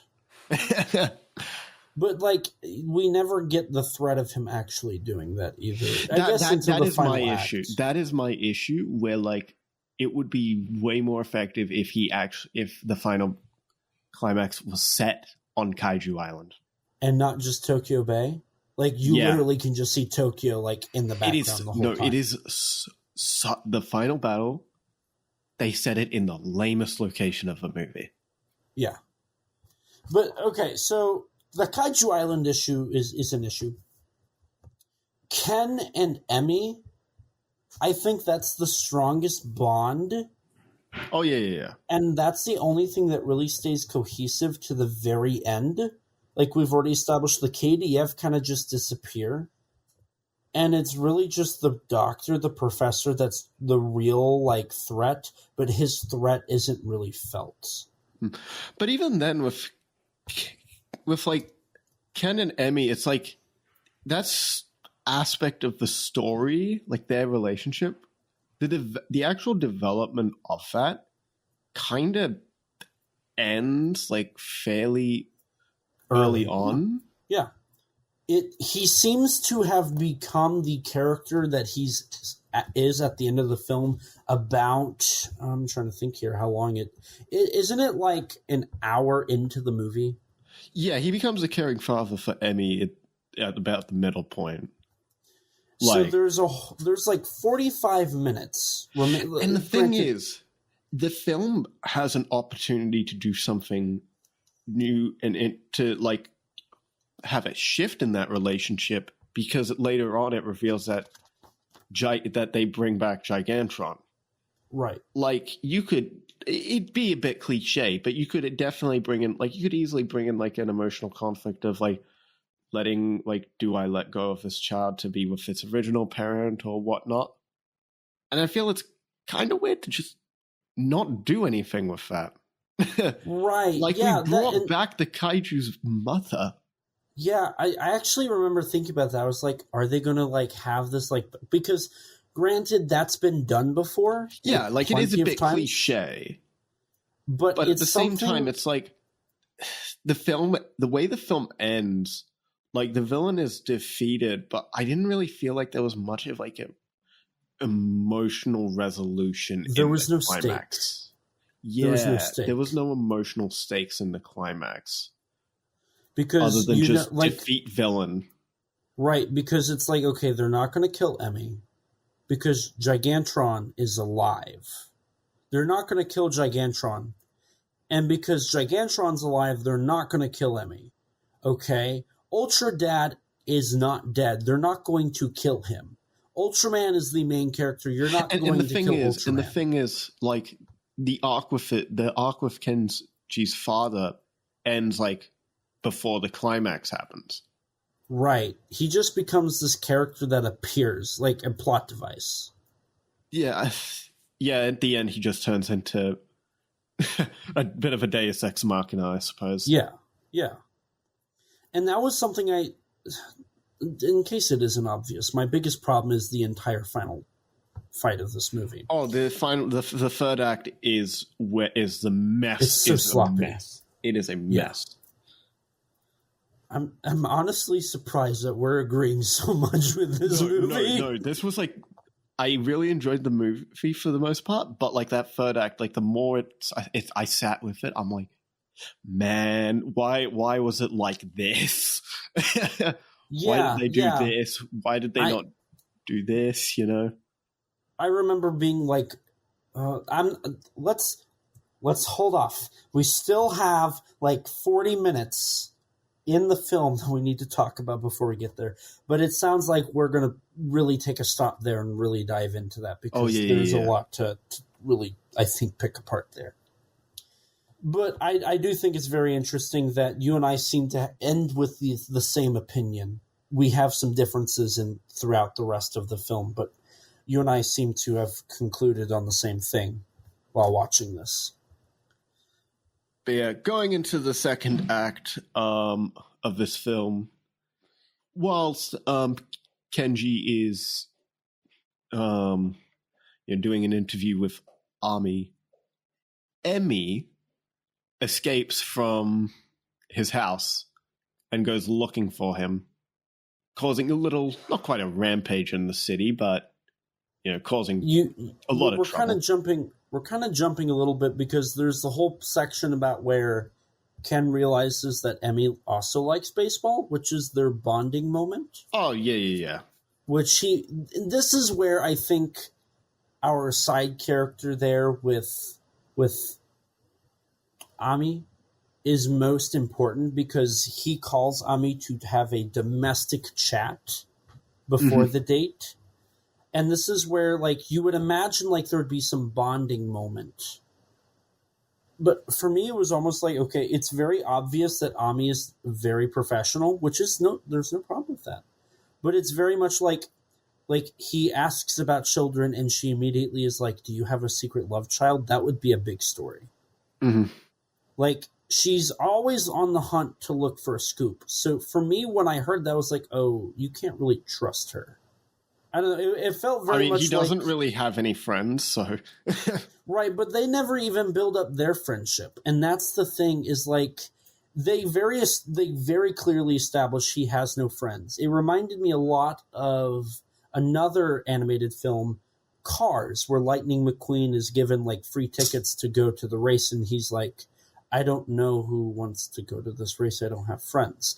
And the movie is about him learning about friendship and humility. It's very similar to Ultraman Rising in that regards because Ken and Lightning McQueen are both very successful characters in their fields that are way too cocky, and once they're put into a different circumstance and a different location, they learn to have humility. They learn stuff that helps them in their careers, which I thought was pretty interesting. Like, basically Ultraman Rising is almost just a remake of Cars, but with kaiju and baseball.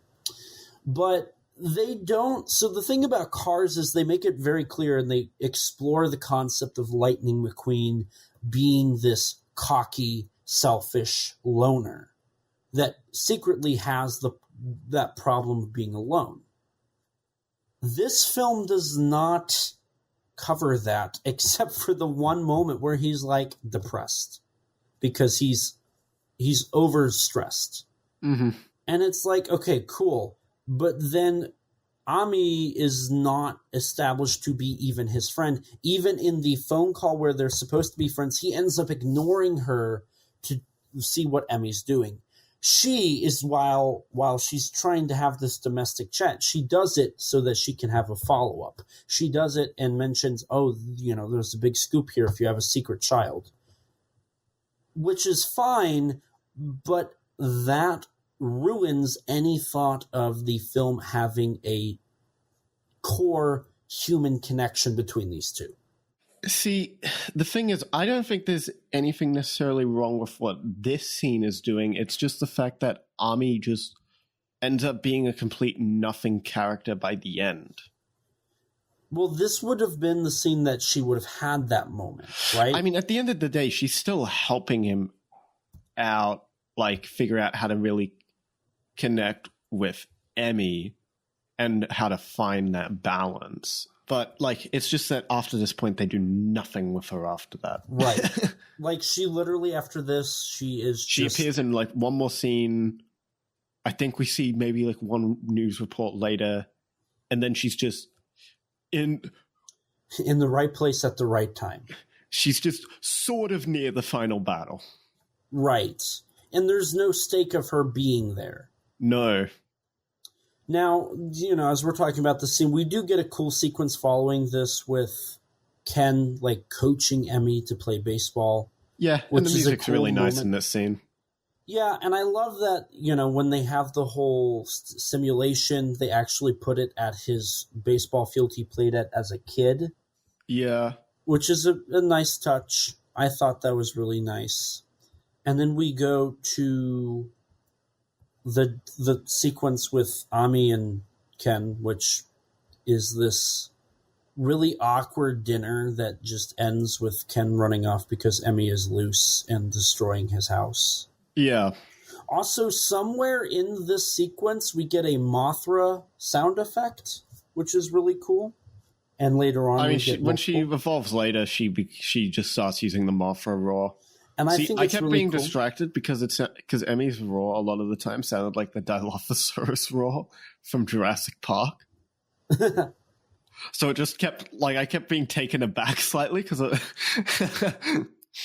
mean, fair. It's just such a specific noise. Right.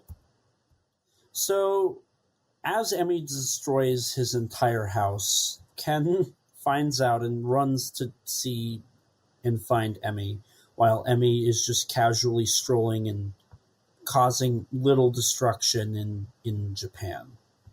Yeah. Which the KDF quickly finds out, oh, hey, we found the monster we're looking for. And so they go searching, which, by the way, we go from, like, nighttime to dusk to daytime to nighttime. Did you notice that? Like, the lighting in this entire sequence. Oh, yeah. Yeah, because it was night in his house, but then when Emmy leaves it... It's daytime. And then when Ken goes... Oh, it's like afternoon, even though it should be like 7 p.m. Right. And... Yeah, that is kind of funny now that you mention that. And this isn't the only time, because at the end, when Emmy and Mecha Gigantron, spoiler alert, are, like, in the ocean, it's like daytime. I mean, that one's, I think, more forgivable because it's like afternoon, and then when Ultraman catches up, it's like night.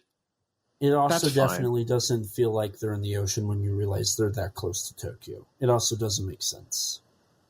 I mean, they're also just standing up in the ocean, like kind of like how in King of the Monsters. Yeah. That was something I noticed too, is like when Emmy fell into the water, she was like actually sinking, and I'm like, huh, isn't this water not that deep? Like, okay. We literally have characters running in this water, and Emmy's sinking. Like, sometimes they'll sink, sometimes they'll be able to just run like there's solid ground right under them. Yeah. But no, I feel like it's an issue. Maybe it's just because they're jumping around a lot. I can forgive it a bit more in an animated film. Likewise. I'm fine with the whole water stuff. My problem is more just how the time and the lighting just seems to kind of flow. See, all things considered, like the water stuff and the night day, least of my issue. The scene after, like, where we're at, when Emmy starts climbing Tokyo Tower. Oh, God. Why doesn't Ultraman just fly up? No, that's the problem! No, and why does Ken not just turn into Ultraman and fly and pick up Emmy and leave? No, like, this was a legitimate when he finally problem. does grab Emmy and breaks her arm in the process, and the KDF show up, then he decides to fly. It doesn't make sense. Like, they could cut the sequence down by like 10 minutes if they just had him transform into Ultraman, fly out to where Emmy's at, get Emmy, and leave. Because, like, I was wondering, like, why is he not flying? And literally everyone I've seen is like, every like one I've seen talk about this movie is like, why did he not just fly? It's that's like the one. It's like that one moment where I'm like, oh, this is just no. And he, like, they do a visual gag where he's like avoiding stepping on things, right? And it's like, dude, just fly. Like, you have the power of flight. Like, there's nothing established that you cannot be flying right now. And on top of that, wouldn't Ultraman just casually being in the city be a problem? Like, why is there not more, like, eyes on the scene? It doesn't make sense. Like, Ultraman is not that, like, nonchalant. It's a giant humanoid creature in the middle of Tokyo. Literally in the middle of Tokyo. I mean, the KDF does show up. Yes, but it's so weird. This whole sequence is just weird. It feels like it's trying to say something, and it's also padding the runtime. It's just a little too... I think this sequence is okay. It's just... the circumstances of it are forced. Like, the circumstances of the tension are so forced that it's like... It doesn't end up feeling tense. It's just kind of frustrating. Like, yes, it's so frustrating. But alas, Emmy gets injured because of Ultraman's stupidity, frankly. Lack of flying. Like, at this point, it's his own fault. Also, I was very... So, immediately after this, like, he takes Emmy back to his house, and they call his dad to, like, come. Which is all fine and dandy, cool. But Ken is so obnoxious in this sequence. Like, he's like, help her, help her, help her, when he's literally doing stuff. And it's like, don't do that, don't do... It's like, dude. I don't know, for me, like it's like... parent. It's whatever. I get the writing, but it's also like, it's so obnoxious here. I just was like, shut up. Just let him do his job. Why can't you just shut up? And then...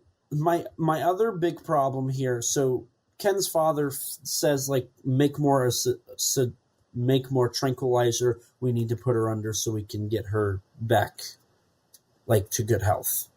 And to distract Emmy, he pulls out this little stuffed animal named Bunny. Uh-huh. How did he know to bring that? Why did he bring that? How does he know that will work? Yeah, it doesn't really make sense, but why he brought that with him, given he didn't know about Emmy yet, but whatever, we're just going to ignore that. We're going to ignore it. And then from there, we go back to Dr. Onda, where we see a video of his family in their final moments during the Gigantron attack at the beginning of the film. Which then we get a nice... And this is where my, like, whole thing with...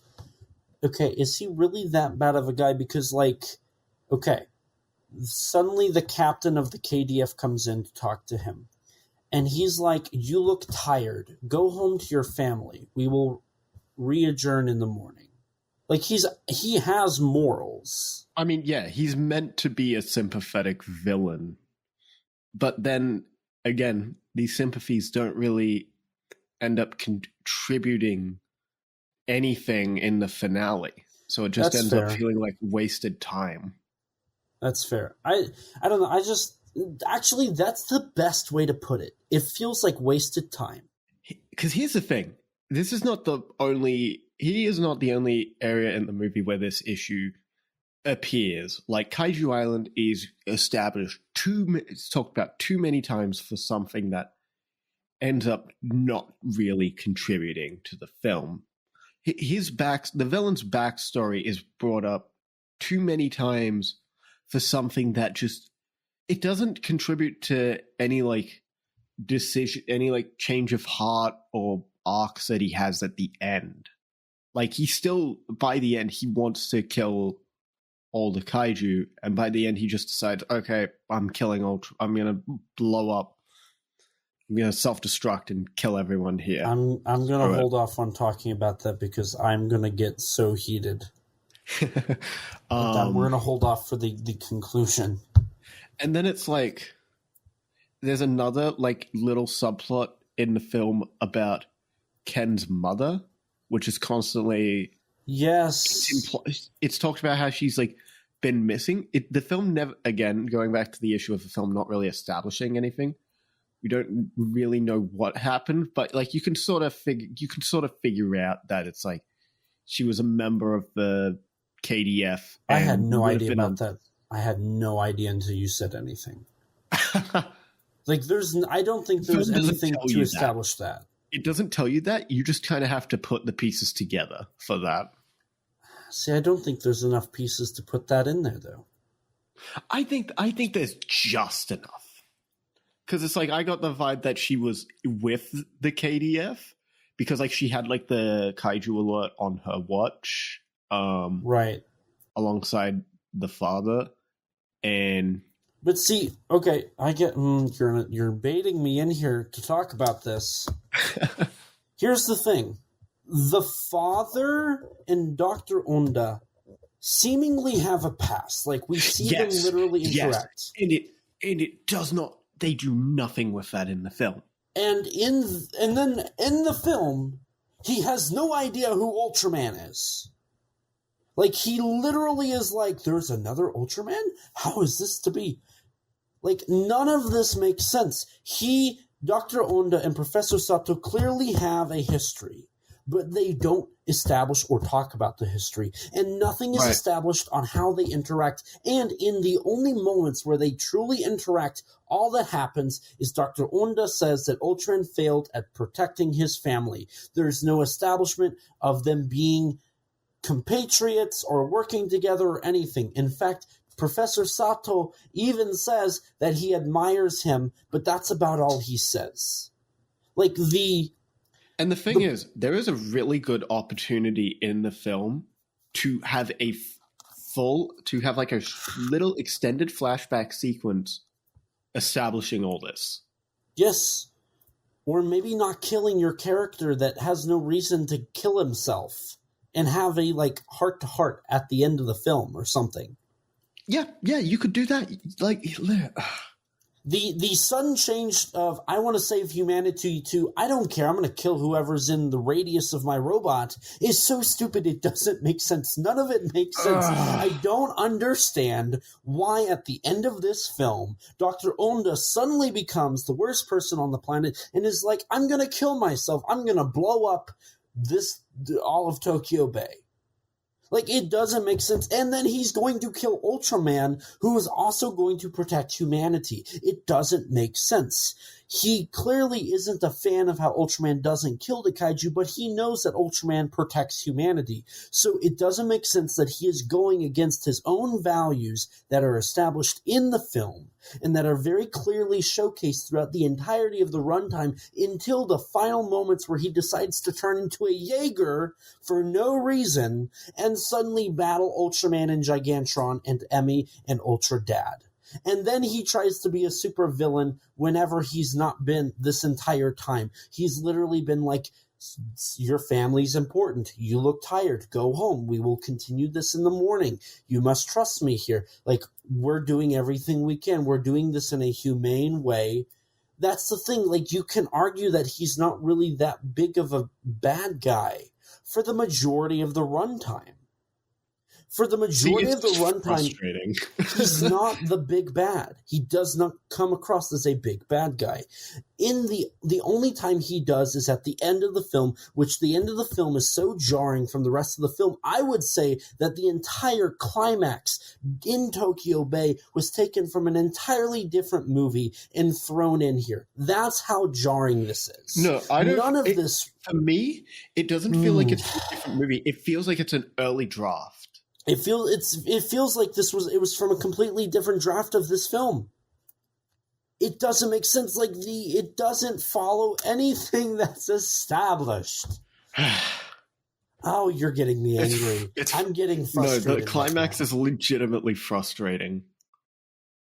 And that was my biggest problem in the first time I watched it. I watched it twice just to establish that. I watched it twice because my first viewing, I was so baffled by the ending, I didn't know what to write.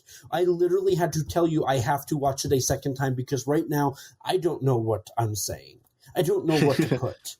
And when I watched it for the second time, I was like, wait a minute. This doesn't make sense. The entire final fight, literally, I'm going to throw the animation completely changes.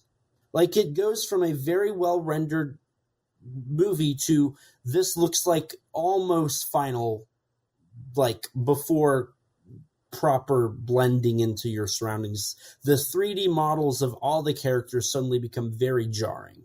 I don't know if you noticed that. I think the issue was the rain. I think the rain was causing a lot of compression that made it look. I noticed it looked off, but that was the rain because there's just so much particle effects. I was wondering about that. I actually legitimately I was like, particles. So I'm happy you brought that up, Mr. Blender Man, right now. But no, like literally, like not only is the film suddenly like this dark, gloomy film, but the animation suddenly looks different. And on top of all of this, man, you. No, I get why it's dark and gloomy because this is meant to be like it's meant to be a dramatic finale. It comes out of nowhere. Yeah, no, it actually does. Okay. It feels like the climax just happened so suddenly. Okay, I need to... Because it happens, like, after most of the emotional resolutions have happened. Real quick, we're going to take a quick breather. I have to go get a drink because I'm getting way too frustrated right now. That's hilarious. And we're back. I have drank my drink. I have breathed. Okay. Let's take a breather from talking about the finale of this movie. I need a breather. Well, I mean, not too much else really happens other than before the finale until Ken finally strikes a balance between his career, taking care of Emmy, being Ultraman, and also reconnecting with his father. Now, it also, real quick, I do want to throw out there, we do get canonical confirmation that Ella King and Gamera are both killed in this universe. Yeah, because Twin Tail and Red King too. I couldn't tell which one, so it's Twin Tail and... I thought it's Red King, I'm not entirely sure if it's Red King, but it's got like a long neck. It's the Ultraman powered one, I think. The one that's red with the big fists. That's powered, right? The big fist one, that's EX Red King. That's from the main series. It's from one of the games. I'm pretty sure that's the one it is. Because you can see it has like really big fists. So I'm almost certain. They're all like slightly different designs. They're not like one-to-one. Yeah. Like Twin Tail, Twin Tail, you don't really see it for too long, but like it's clearly Twin Tail if you pause. Yeah, I couldn't really tell. But yeah, R.I.P. Gamera. Yeah, I would have liked to see Gamera. I'm pretty sure Bemular also is in here. Dead. Yeah, he is. Okay. Poor Bemular. Bemular is my favorite Ultraman villain from the original show. Mine's Gamera. Gamera's the GOAT. So both of our favorites are dead. Yeah. Great. Hey, at least yours got to actually appear. I know. Bemular always gets to appear. We love Bemular. Also, okay, maybe you can tell me, because like we do get the whole bonding, but one of the moments of bonding is they show a comic book, which is Otosan wa Ultraman, which is Father Ultraman. Do you know if that's a legitimate comic? I don't know, actually. It probably is. Maybe. I was curious. I wasn't sure, though. I'm not entirely sure either, honestly. Gotcha. It could be. Now, I will say I do enjoy the whole montage. It's very anime-esque, and I guess this is a good point to come back to this. Oh, they literally have they give Emmy like a little magical girl transformation. Yeah, they do. And I do want to say one thing I do appreciate about this film is I almost felt like I should have been watching it in Japanese with English subtitles. It feels very much in line as a Japanese product. Yeah. Oh, there's tons of Japanese influence. Like, if there's another thing I can criticize the film for, I felt it was very derivative. Elaborate a little bit on that, because I'm curious. Okay, from the start, the concept of the movie itself was kind of a derivative, being like this Ultraman or Tokusatsu inspired like story about one of these heroes becoming a father. But then like there's a lot of moments where I'm like thinking of just like Son of Godzilla, Mecha Gigantron kind of reminds me of Kiryu. There's shots lifted straight out of Evangelion. Have we got any of those shots yet? No, the main one I'm thinking of is when Mecha Gigantron first appears, and it's like the sunset. Yes. It's literally the shot of Ava Unit 3. Which, That's I mean, true. a lot of the cinematography of Ava was inspired by Ultraman, but like that is a very Ava specific shot. That one in particular. That's actually a good point. Right, and in a way, I feel like Ultraman Rising is almost like the Godzilla King of the Monsters of the Ultraman franchise. I wouldn't quite say that. There's tons of references, but like, and there's like, it wears its influences on its sleeves, but like King of the Monsters, I would say Rising is a little more competent, though. Yeah. Rising, I think, is generally pretty, for the most part, it's a pretty alright adaptation at worst of the character. Like, it could do for establishing more about Ultraman and really emphasizing more of what makes Ultraman distinct from American superheroes. Mm-hmm. But I think for what it's worth, it's like, I'd argue that the MonsterVerse is a similar issue. Like, you know. Right. And, you know, I did see somebody bring up the idea that this is like the 1998 of the Ultraman franchise. God no. And see, that's the thing is, I feel like Ultraman first of all, Ultraman Rising, I think, is one of the best examples of adapting a Japanese product without I agree. ripping straight, like, shot for shot. Something like The Ring or The Grudge did, you know? This is a film that wears its Japanese influences on its sleeve, which is what the CEO of Tsuburaya very clearly said, is whatever we do needs to be Japanese. Mm-hmm. And I think it's very good to see that Ultraman Rising very clearly does not venture out of the world of Japanese pop culture. That being said, I think the issue comes that the Ultramanisms are not the focal point of the character. Mm-hmm. They're busy trying to give Ultraman a humanistic side because of how they show the character. Ken being able to talk, Ken acting as the Ultraman itself, not having your host and your Ultraman, you know? There's no Hayata and Ultraman. There's no Go. I mean, I'm fine Jack. with doing that because, like, it really depends on the Ultraman with how much it's like they are separate or if they are like one being, you know? Because like 7 was just an Ultra that took the form of a human, and there's a lot of Ultras where it's like whenever they reappear, you know, it's not really ever like a lot of the modern Ultras. It's like it's never just the Ultra. It's always the host is that Ultraman for like some of the new gen heroes, right? So like I'm fine with like it just being Ken is Ultraman. That's fine. They just don't elaborate because, like, that's fine. Like, that's very clearly established in Ultraman lore, like you said. It's just the fact that we're left to try and figure out, okay, is Ken an Ultraman with a human form, or is Ken a human? See, it's one of those things where I feel like if Ultraman was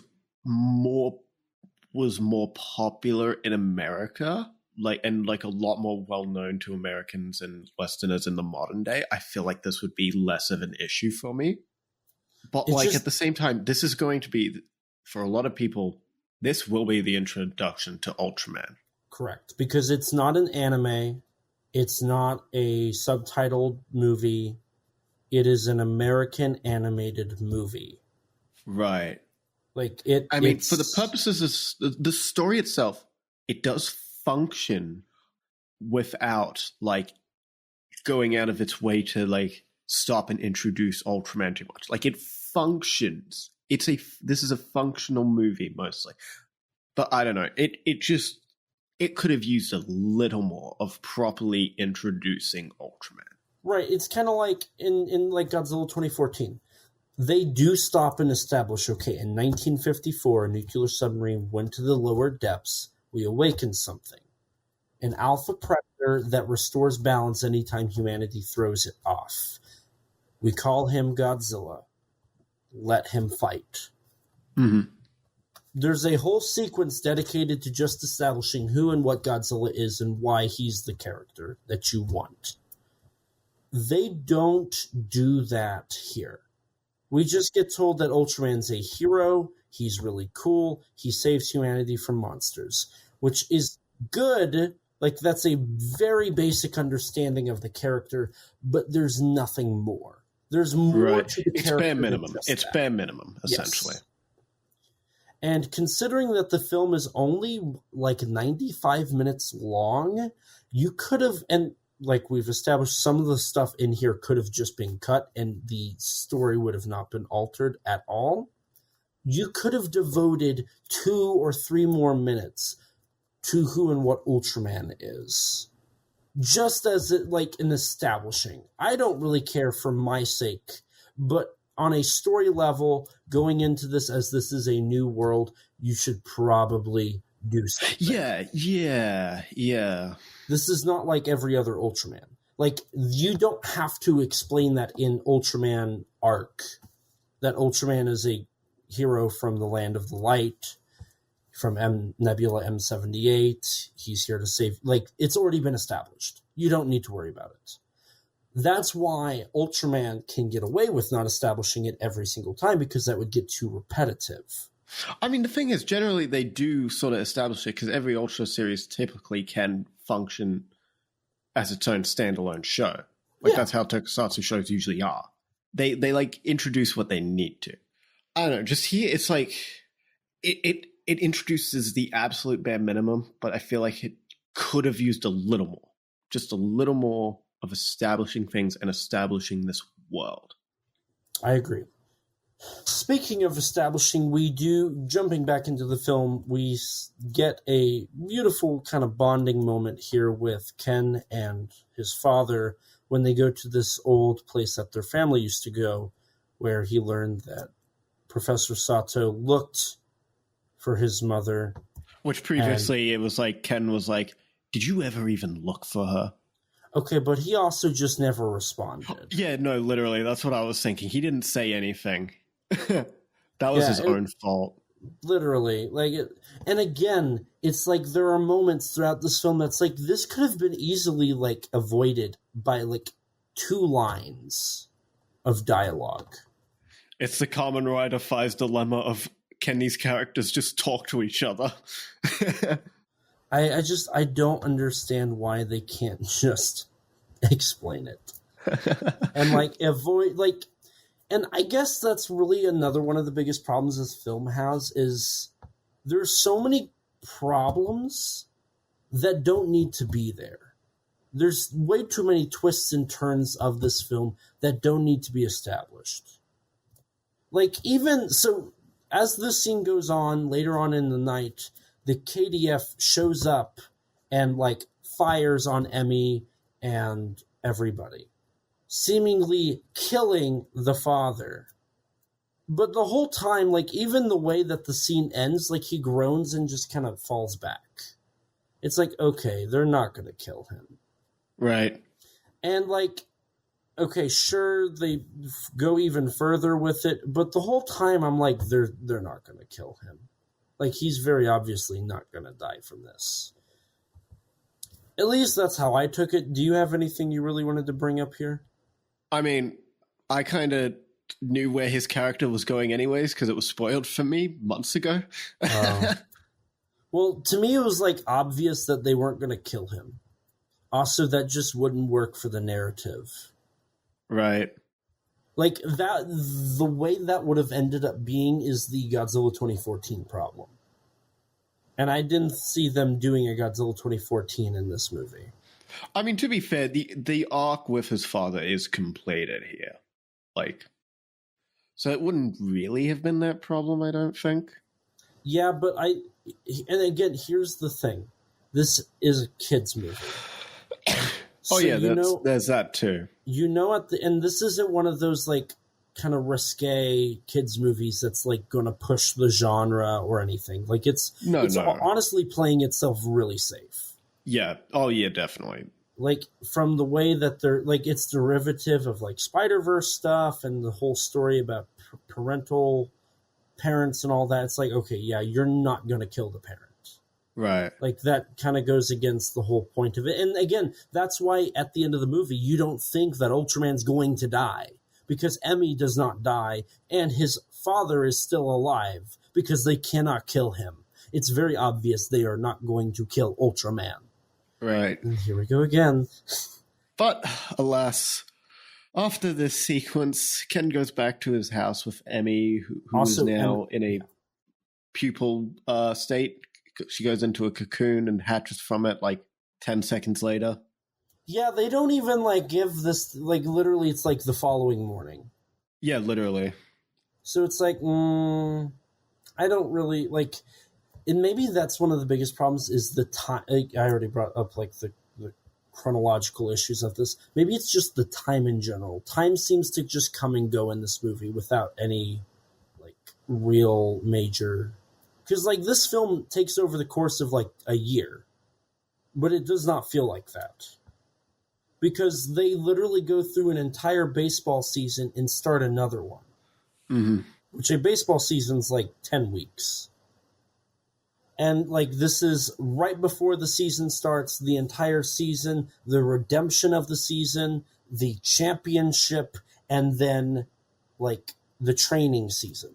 So it's about almost a whole year. So it's just really weird. The time in this movie just kind of is very loosey-goosey. And another issue I have is this whole sequence with Emmy hatching and the father. This is literally the attack on Tony Stark's Miami house. I don't remember what happens in the Iron Man movie, so I can't really comment on that. I don't know. It was like, okay, this, like, even down to the whole part where the AI dies. See, you're probably right. I just don't remember those what happens outside of a little bit of the first one. Trust me. Ultraman Rising is just Iron Man 3. But also the whole idea of an AI dying continues to be a stupid idea for me. Like, I'm sure there's a cloud backup somewhere. I mean, at least in this case, it's like, I think it's whatever, because it's meant to be like, the AI is like the last, like, seemingly last reminder of like Ken's mother. So it's like, whatever, it works enough. I just was like, oh, okay. Cool. It didn't do anything for me, but I'm like, whatever, it's fine. Also, they have the gall to try and kill the father for a second time, which I think is really literally funny. It's like, yeah, he's not dead. But yeah, Mecha Gigantron appears. Emmy follows after it. Also, okay, so they call it Mecha Gigantron, right? Uh-huh. So then they call it a mech, which, correct me if I'm wrong, a mech and a mecha are different. Because they say the mech is gone, isn't listening to us, but it's called Mecha Gigantron. I'm pretty sure there's a difference, because like a Gundam is a mech, but a Gundam and Mecha Godzilla are two different things, correct? No, a Gundam is a mecha. Is it? Yes. Gundam is a mecha. It's a mecha anime series. Oh, also, there's just the whole fact that it's not actually even a mecha or a mech. It's just literally armor. Yeah, it's mechanical armor. So, like, technically, this is... I'm being very pedantic here, but I was kind of like, I feel like we're getting something wrong here. We're calling it a mech, it's named mecha, and it's armor. I mean, I'm like, whatever. It's like, it's meant to be like a tribute to like all the like mecha kaiju, like Mecha Godzilla, obviously, Mecha Gamera, all that sort of deal. Yeah, him too. Obviously, this is a reference to just Mechanicon, and only Mechanicon. Naturally. Now, I do think it's really clever to have Gigantron come back as a robot, and I thought that would have been a really cool way, kind of like the Kiryu thing, building a robot out of the beating heart of Gigantron. Uh-huh. That sounded really cool. I was a little disappointed that they kind of cheated and kind of backed out of it, making it armor. I mean, I was fine with it. I just thought they could have, I don't know, as I said before, it would have been a bit cliche, but they could have done something interesting with the conflict of Emmy having to choose between does she stay with Ultraman? Does she stay with her mother? And Ken having to maybe consider letting her go, Mm-hmm.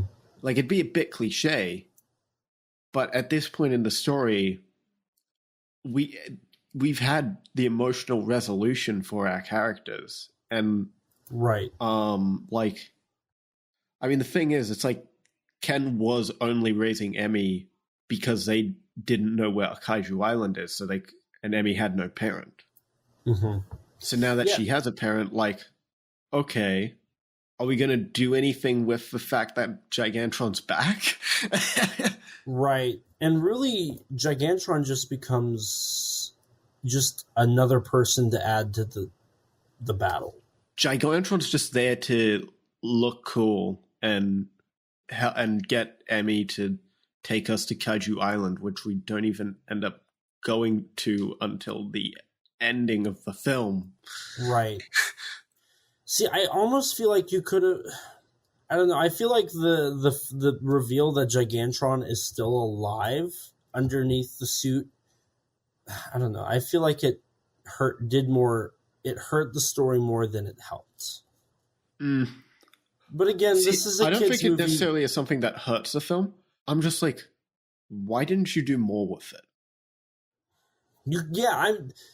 I mean, if they had done something different with it, it definitely, I think, would have worked.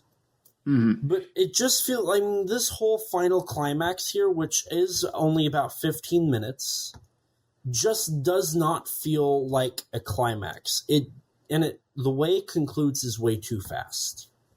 Mm. Without any real major, weight. Oh yeah, there's barely any stakes to this. So, and yeah, literally, the animation suddenly turns to more of, to me, it looks more just like a CGI render, on Blender, just kind of moving. Mm. I feel like the issue. I feel like it's less of the issue of the CGI here has gotten worse. It's just that the location is really boring. Or it could be the color grading. The color grading has suddenly turned to a very sharp, heavy in contrast. I mean, it's meant to be the contrast is meant to be more dramatic, but I don't know, the location is just really boring. It does it feels very much like they're trying to pull a Leatherback versus Striker Eureka and Bravo Channel Alpha. Yeah, whatever. Sure. Yes, in Hong Kong. Literally, the way this fight is set up is literally just that. Mm.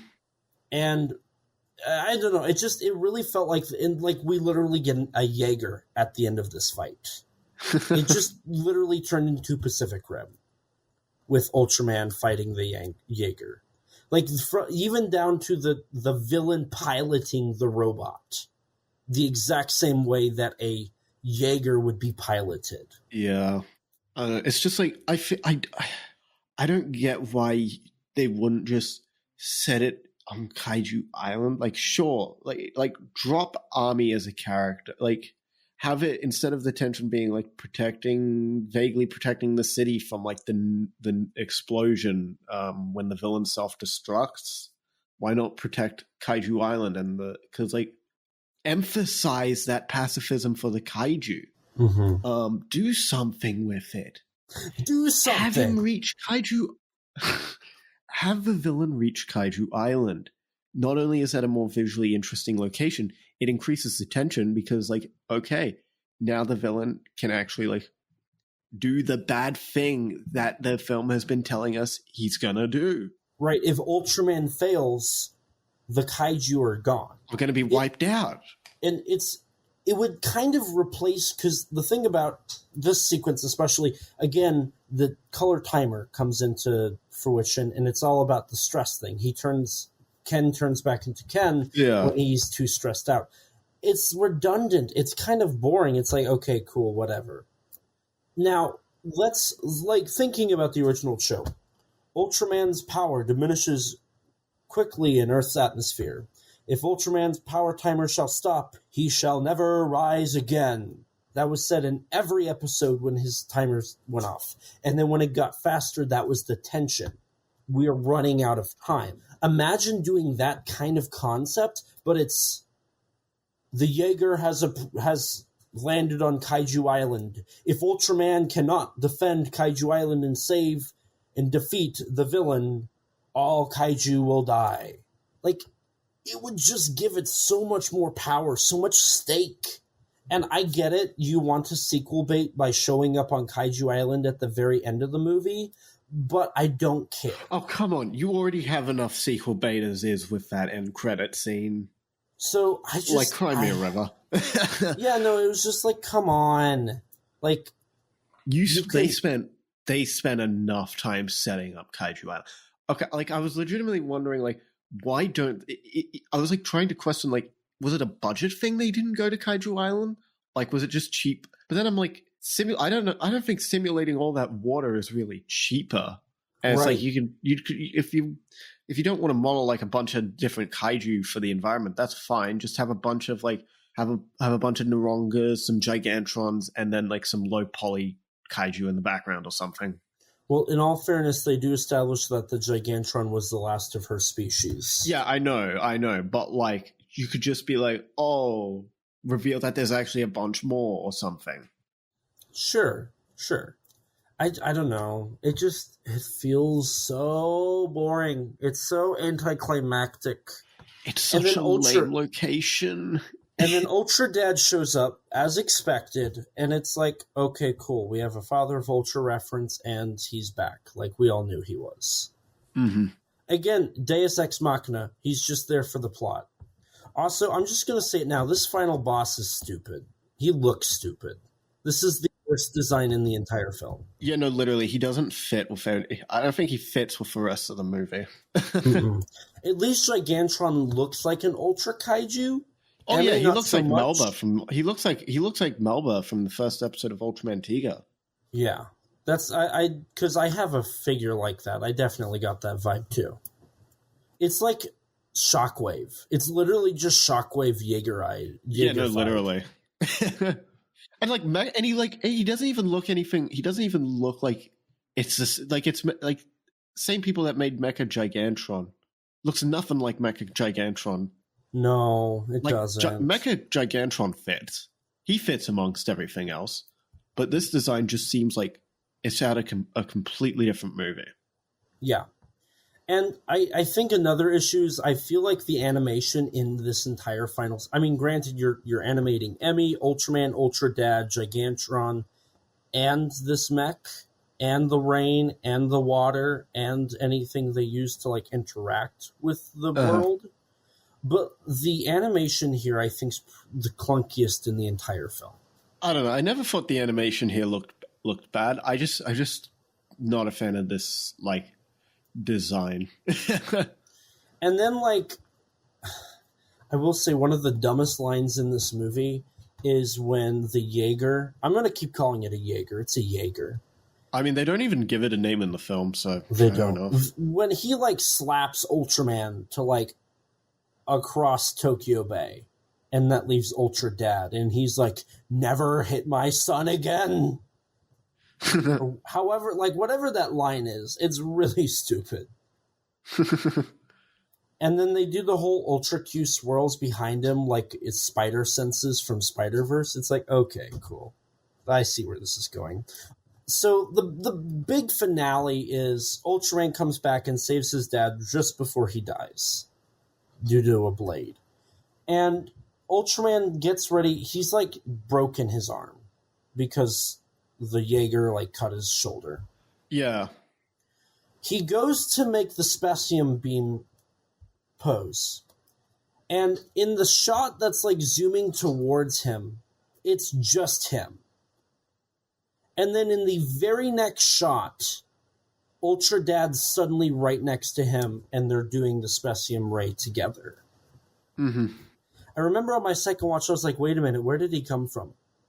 How did, like, he's not even in the wide shot before this. Because, like, it's actually a pretty wide shot. And, like, just prior we established that. To be fair, they were, like, basically right next to each other in this. They were, but it's a shot that comes from, like, in front of Ultraman. And I'm pretty sure if you look at how the Specium Ray sets up, he literally uses his right arm as like... Oh, he does, yeah. In the first shot, it's actually his arm. But then, like, the next shot, it's his dad. Yeah. So it's like... I know. I mean, I'm fine with it. I don't really care. Like, movies do, like, subversions like that all the time. Okay, but this was definitely just an editing issue. I theorized that this film went through a couple of edits. Am I right? Please tell me I'm right. There's no way this film did not go through like a couple of different versions in the editing bay. I mean, there's nothing specifically I can confirm that was changed from test screenings last year or this year. Outside of the opening, that first scene with Bemula, I know wasn't in test screenings, or at least early test screenings. Sorry, because Del Toro suggested it, but I know it was in later test screenings. I'm gonna say it right now. I guarantee you, Ultraman Rising, what we got is like 3 versions of a film edited together. Like, I guarantee you there's a lot... it almost feels like Godzilla vs. Kong in that regard. No, it's not as bad. Not as bad. It's not as bad. Not as bad. But I think there's enough evidence to suggest a similar thing occurred. I don't know. I feel like the film is just underwritten, and I don't know. It just... The script needed more revisions. I don't know. I'm sticking to my guns. I think that this film went through a couple of different edits, and that's the problem. I don't know. I can't confirm it because we're gonna wait. Just you wait. In like a year from now, I'm gonna be right. Okay, but like the few things I know from like what this film was like, like 2-3 years ago, nothing that I've heard from that version of the film isn't here. Right, but bear in mind, that is not a lot. Oh, that's true. That is true. And, like, I don't know, the test screening I know stuff from that I was told about, like, that was, like, a test screening, like, earlier this year. So that would have been, like, close to the final cut, pretty much. If not the final cut. I'd be curious. I'd be really curious to find out. That's something I hope we learn as time goes on, to find out, like, what exactly happened to Ultraman Rising, because like here's the thing, there is a 3-year story here. Like, we know that for a fact, right? This started back in the early 2000s, so obviously there's going to be like hundreds. I mean, Yamazaki wrote 30 drafts of Godzilla -1 from 2019 to 2022. Granted, not all of them probably were full stories and whatnot. I bet a lot of them were just plot synopses and whatnot.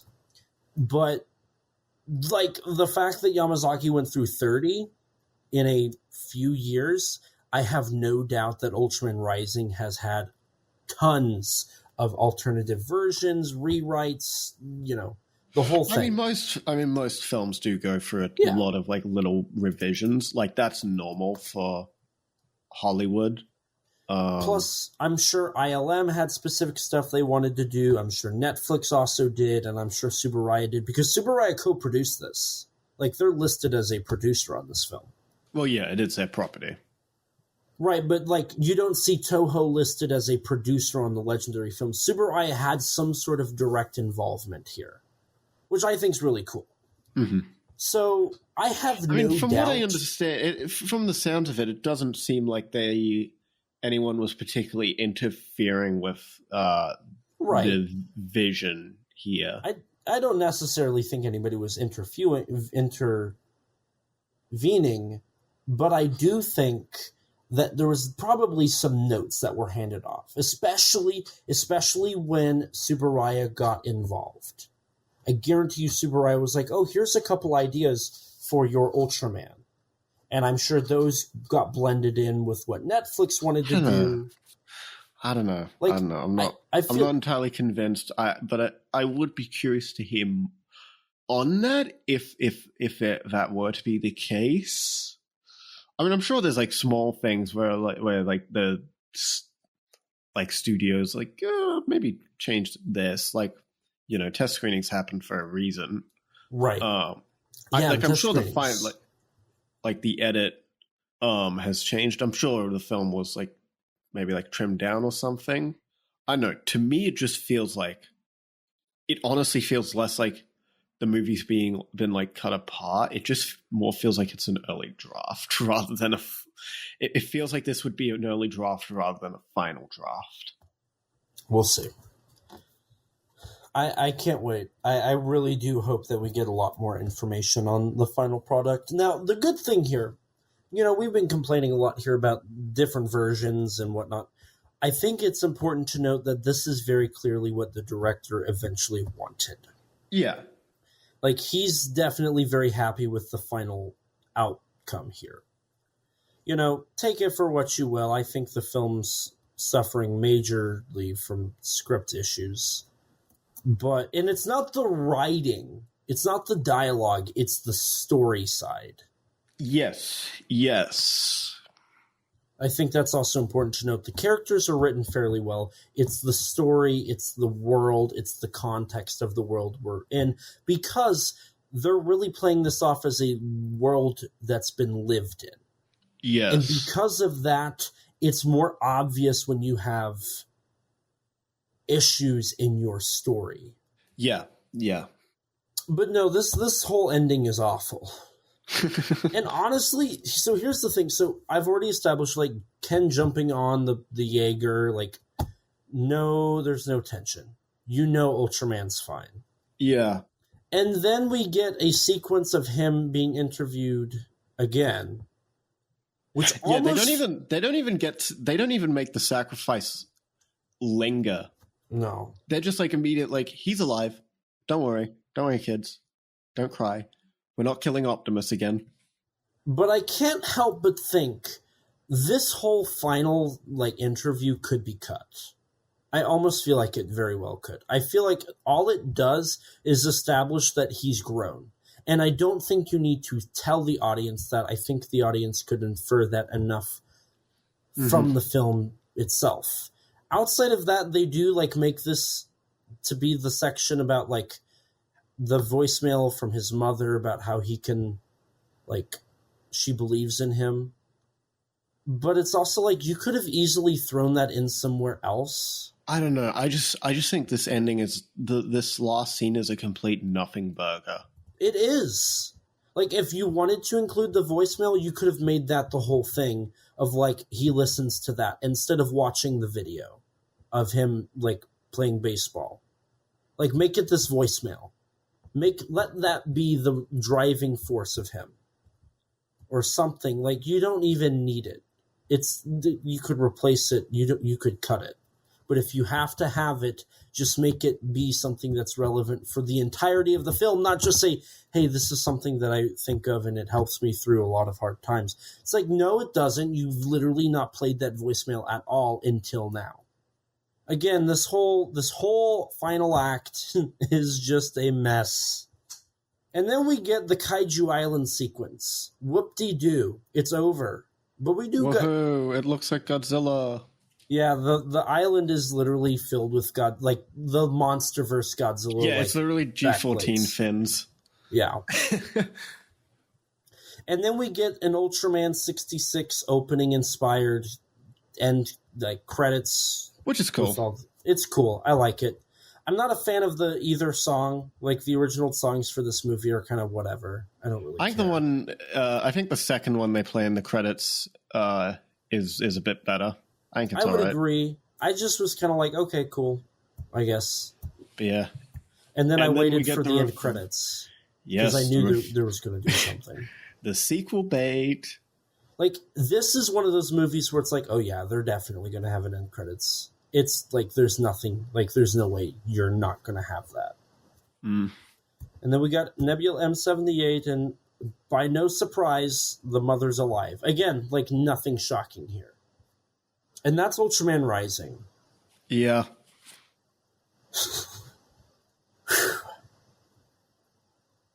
I feel like I'm more angry now than before. See, that raises a question. Did you? Because I feel like this discussion has been us, especially in this last bit, has just been like just completely raining on this movie's parade. Yeah. Bear in mind, people are saying that this is the best animated movie of 2024. That doesn't bode well for animated films in 2024. Well, Inside Out 2 literally just came out. We'll see if that actually is still relevant after this week. Yeah, so here's the thing. Ultraman Rising is full of heart, and it has a lot to offer. Yes. And the best thing about it is it has a lot to offer for not only old fans of the property, but new fans.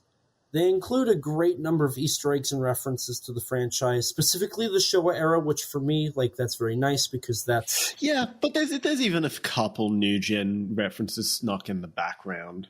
Which is nice, and it very much feels in line with the Japanese side of the IP, which is very important for Ultraman to stay and undoubtedly credit where credit Japanese. is due. They definitely wanted it to have that a bit of that authentic Japanese aspect to it. Like they made sure to get like Japanese artists involved in like the production design stuff, and a lot of the places like the characters go to in the film are real locations, like in Tokyo, like the Akihabara district, and even like the Tonkatsu Tonki place that the characters go to. Like apparently Ken and Ami sit in the exact seats that the director and a couple other people would sit when they went there. So, see, stuff like that's very nice to see and hear. Like, undoubtedly, the film is not a attempt to... I'm going to use the term whitewash. I don't like using that term. I feel like that's being a little too aggressive in general. I mean, one of the co-directors films. is a Japanese American man, and a lot of like the cast is also like Japanese American. Yes. And one thing I do appreciate is just how many Japanese individuals are involved in this production. I really enjoyed just how authentic it felt. That being said, like, the last 20 minutes of this movie is so infuriating. Yes. Like, as somebody who, like, I legitimately was enjoying the heart and soul of the movie. It does have heart, it has soul. I thought it was visually stunning. Like, there's no doubt about it. It's got a lot of great thought and detail put in. But the last 20 minutes just ruins everything they have going for it. And it's mostly because it just feels so disconnected. I am excited to see where it goes, even though it was very predictable. I do want to see where it goes, and I'm definitely excited to see if we get a sequel. Mm-hmm. That being said, I'm not going to be rushing to like see a sequel happen. I'm not going to be like, honestly, there's more Ultraman that I'd rather watch than this. And so at the end of the day, I'm a little surprised so many people are claiming this and hailing this as an amazing movie when I think at most... I mean, you have to bear in mind, a lot of the Godzilla fandom, this is literally their first Ultraman movie. Okay, that's true. I don't know. At for best, me, it's second for them. For me, it ends up being good. It's not great. It's not just okay. It's good. But I'm like, by good, I mean like this is like lower level good. If we're like doing tiers or whatever, it's just good. You know, I think this is a film you can throw in and enjoy, but once you actually think about it and like try to get a grasp on what the film covers, it gets messy. Yeah. No, that's a really good way to summarize like my thoughts on this movie. Like it's really sweet. It's really nice. Like when it focuses on the relationship between Ken and Emmy, like I'm loving it. Like I love that stuff. It reminds me of Son of Godzilla. I can't help but love that, you know. There's heart there. It's really well done in those moments. Mm-hmm. But then at the same time, the film is just cliche, frankly derivative, and just the actual story is just, it wastes too much time on things that end up not amounting to much, where it's like frustrating to the point of like either do not include this or please expand on it for the love of God. Like it's absolutely beautiful. It's got some really nice music. On a technical level, this is a really nice movie. Like I did quite enjoy this movie. But it's just not great. It's just not quite great. I would love to say this is great and that I love this, but it's just not quite there. The writing the story just holds it back for me. Mm-hmm. I must say, I do think it's very interesting because you and I really didn't talk about the film. Like this is like our first time even really talking about the film outside of the hype train in air quotes before it came out, right? I do think it's very interesting. You and I seemingly noticed the exact same issues. Mm-hmm. Like I thought they were very glaring issues in the film. And so to me, it's kind of nice to be able to hear that you saw these same issues because for me, like I've established already, animation is not a medium that I'm very well versed in. Animation is not a medium where I could say that I'm comfortable critiquing it as much as I would a live action film. Mm-hmm. Now, I know you're not like the most like in the know individual of animated films yourself, but it is nice to know that somebody who's a little more versed than I am also sees the same issues and, you know, had the same kind of situation come up while watching it. So, you know, I think that's important to at least acknowledge. And I think that does go to show there is something wrong here. It's not a bad, awful thing. Like, it doesn't ruin it, but it does. If I hadn't really sat down to think about it, like, it works as a kid's movie. It works as a kid's movie. Yes. Like, any kid watching this, I think is gonna love it. Like, it is legitimately a lot of fun to watch. And like, my initial, like, when I was actually watching the film, a lot of these issues I'm talking about really I didn't think about them specifically. It was just like an hour or two down the line when I was reflecting on it, I'm like, you know, I kind of take issue with this. And then when I was discussing certain things with people, I'm like, wait, hang on a minute. And it's just like the longer I thought about the film, the more I'm like, oh, there's some issues here. Right. Now, Rex, I don't really have any more notes. Do you have any more notes? Not really, no. Okay. Then, do you want me to dive into our casting crew then? Sure. Go right ahead. All right. In our cast, we have Christopher Sean as Kenji Sato in Ultraman. He was in Star Wars Resistance, Star Wars Visions, and the video game Ghost of Tsushima.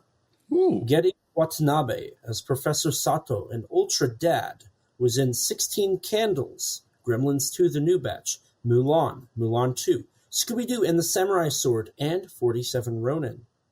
Tamlin Tomita was Mina and Emiko Sato.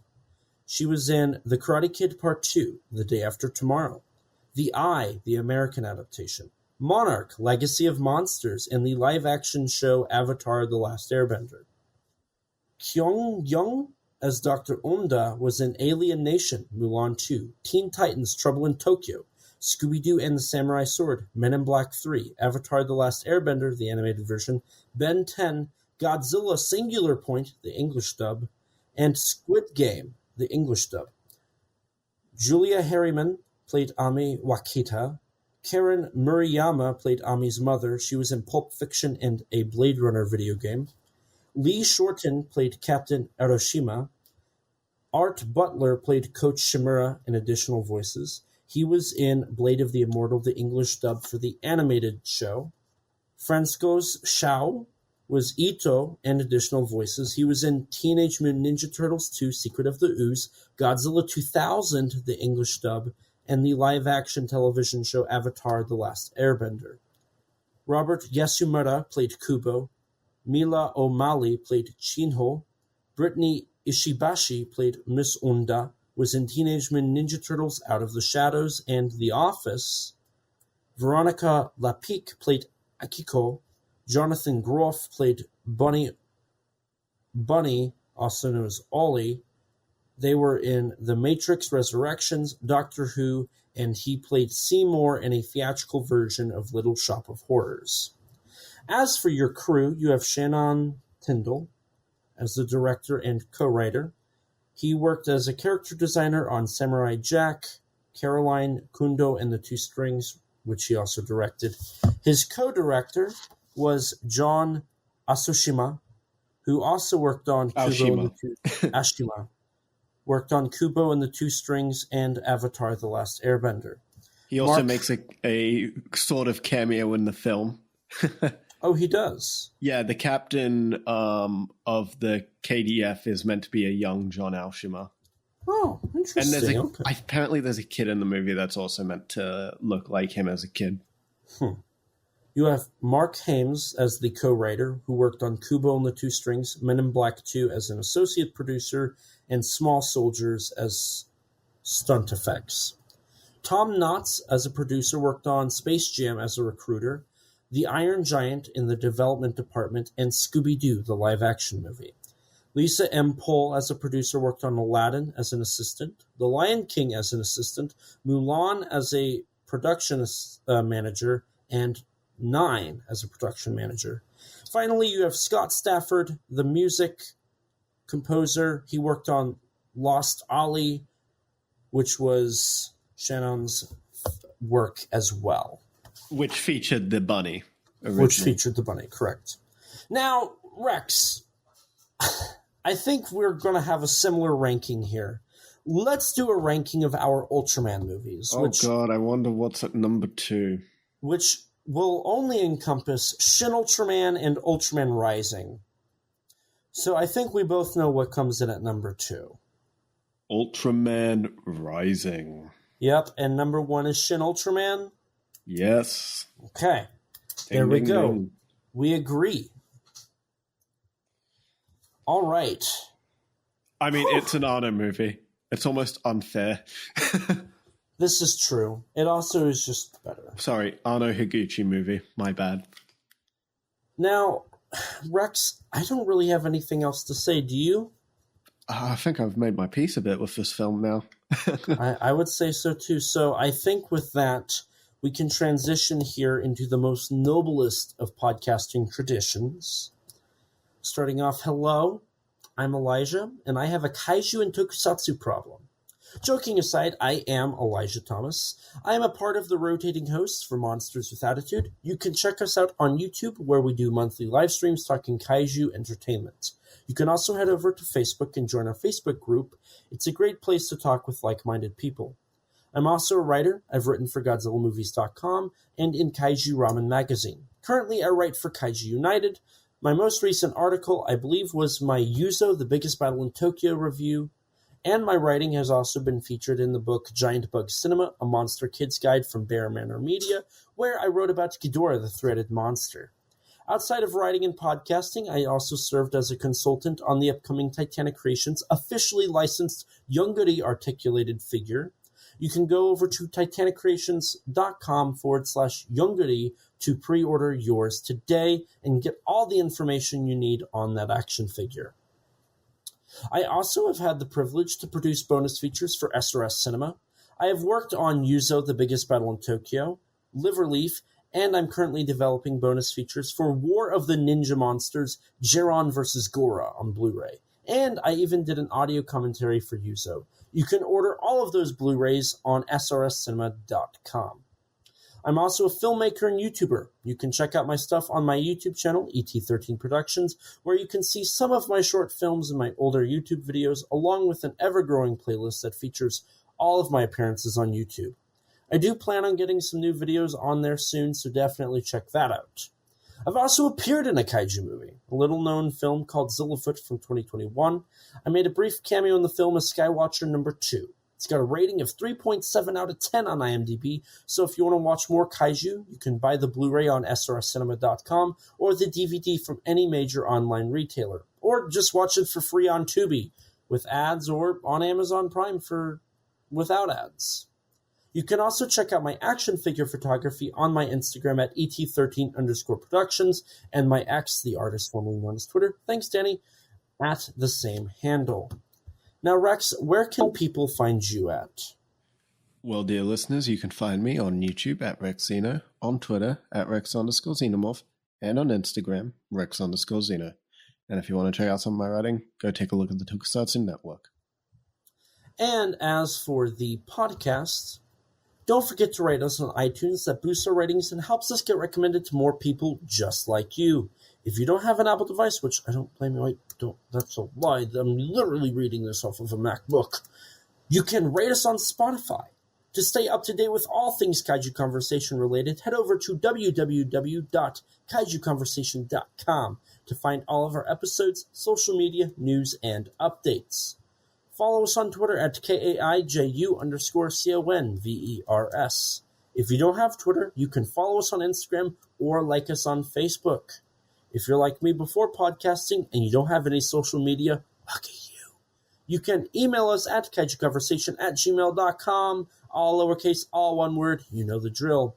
And as always, we'll read your reviews on air for everyone to hear. We also have a Teespring store. Eventually, we'll have original artwork on there, but until then, you can sport our awesome logo on a t-shirt or maybe even a coffee mug. If you'd like to chat with us, check out our Discord server full of others that have similar interests to you.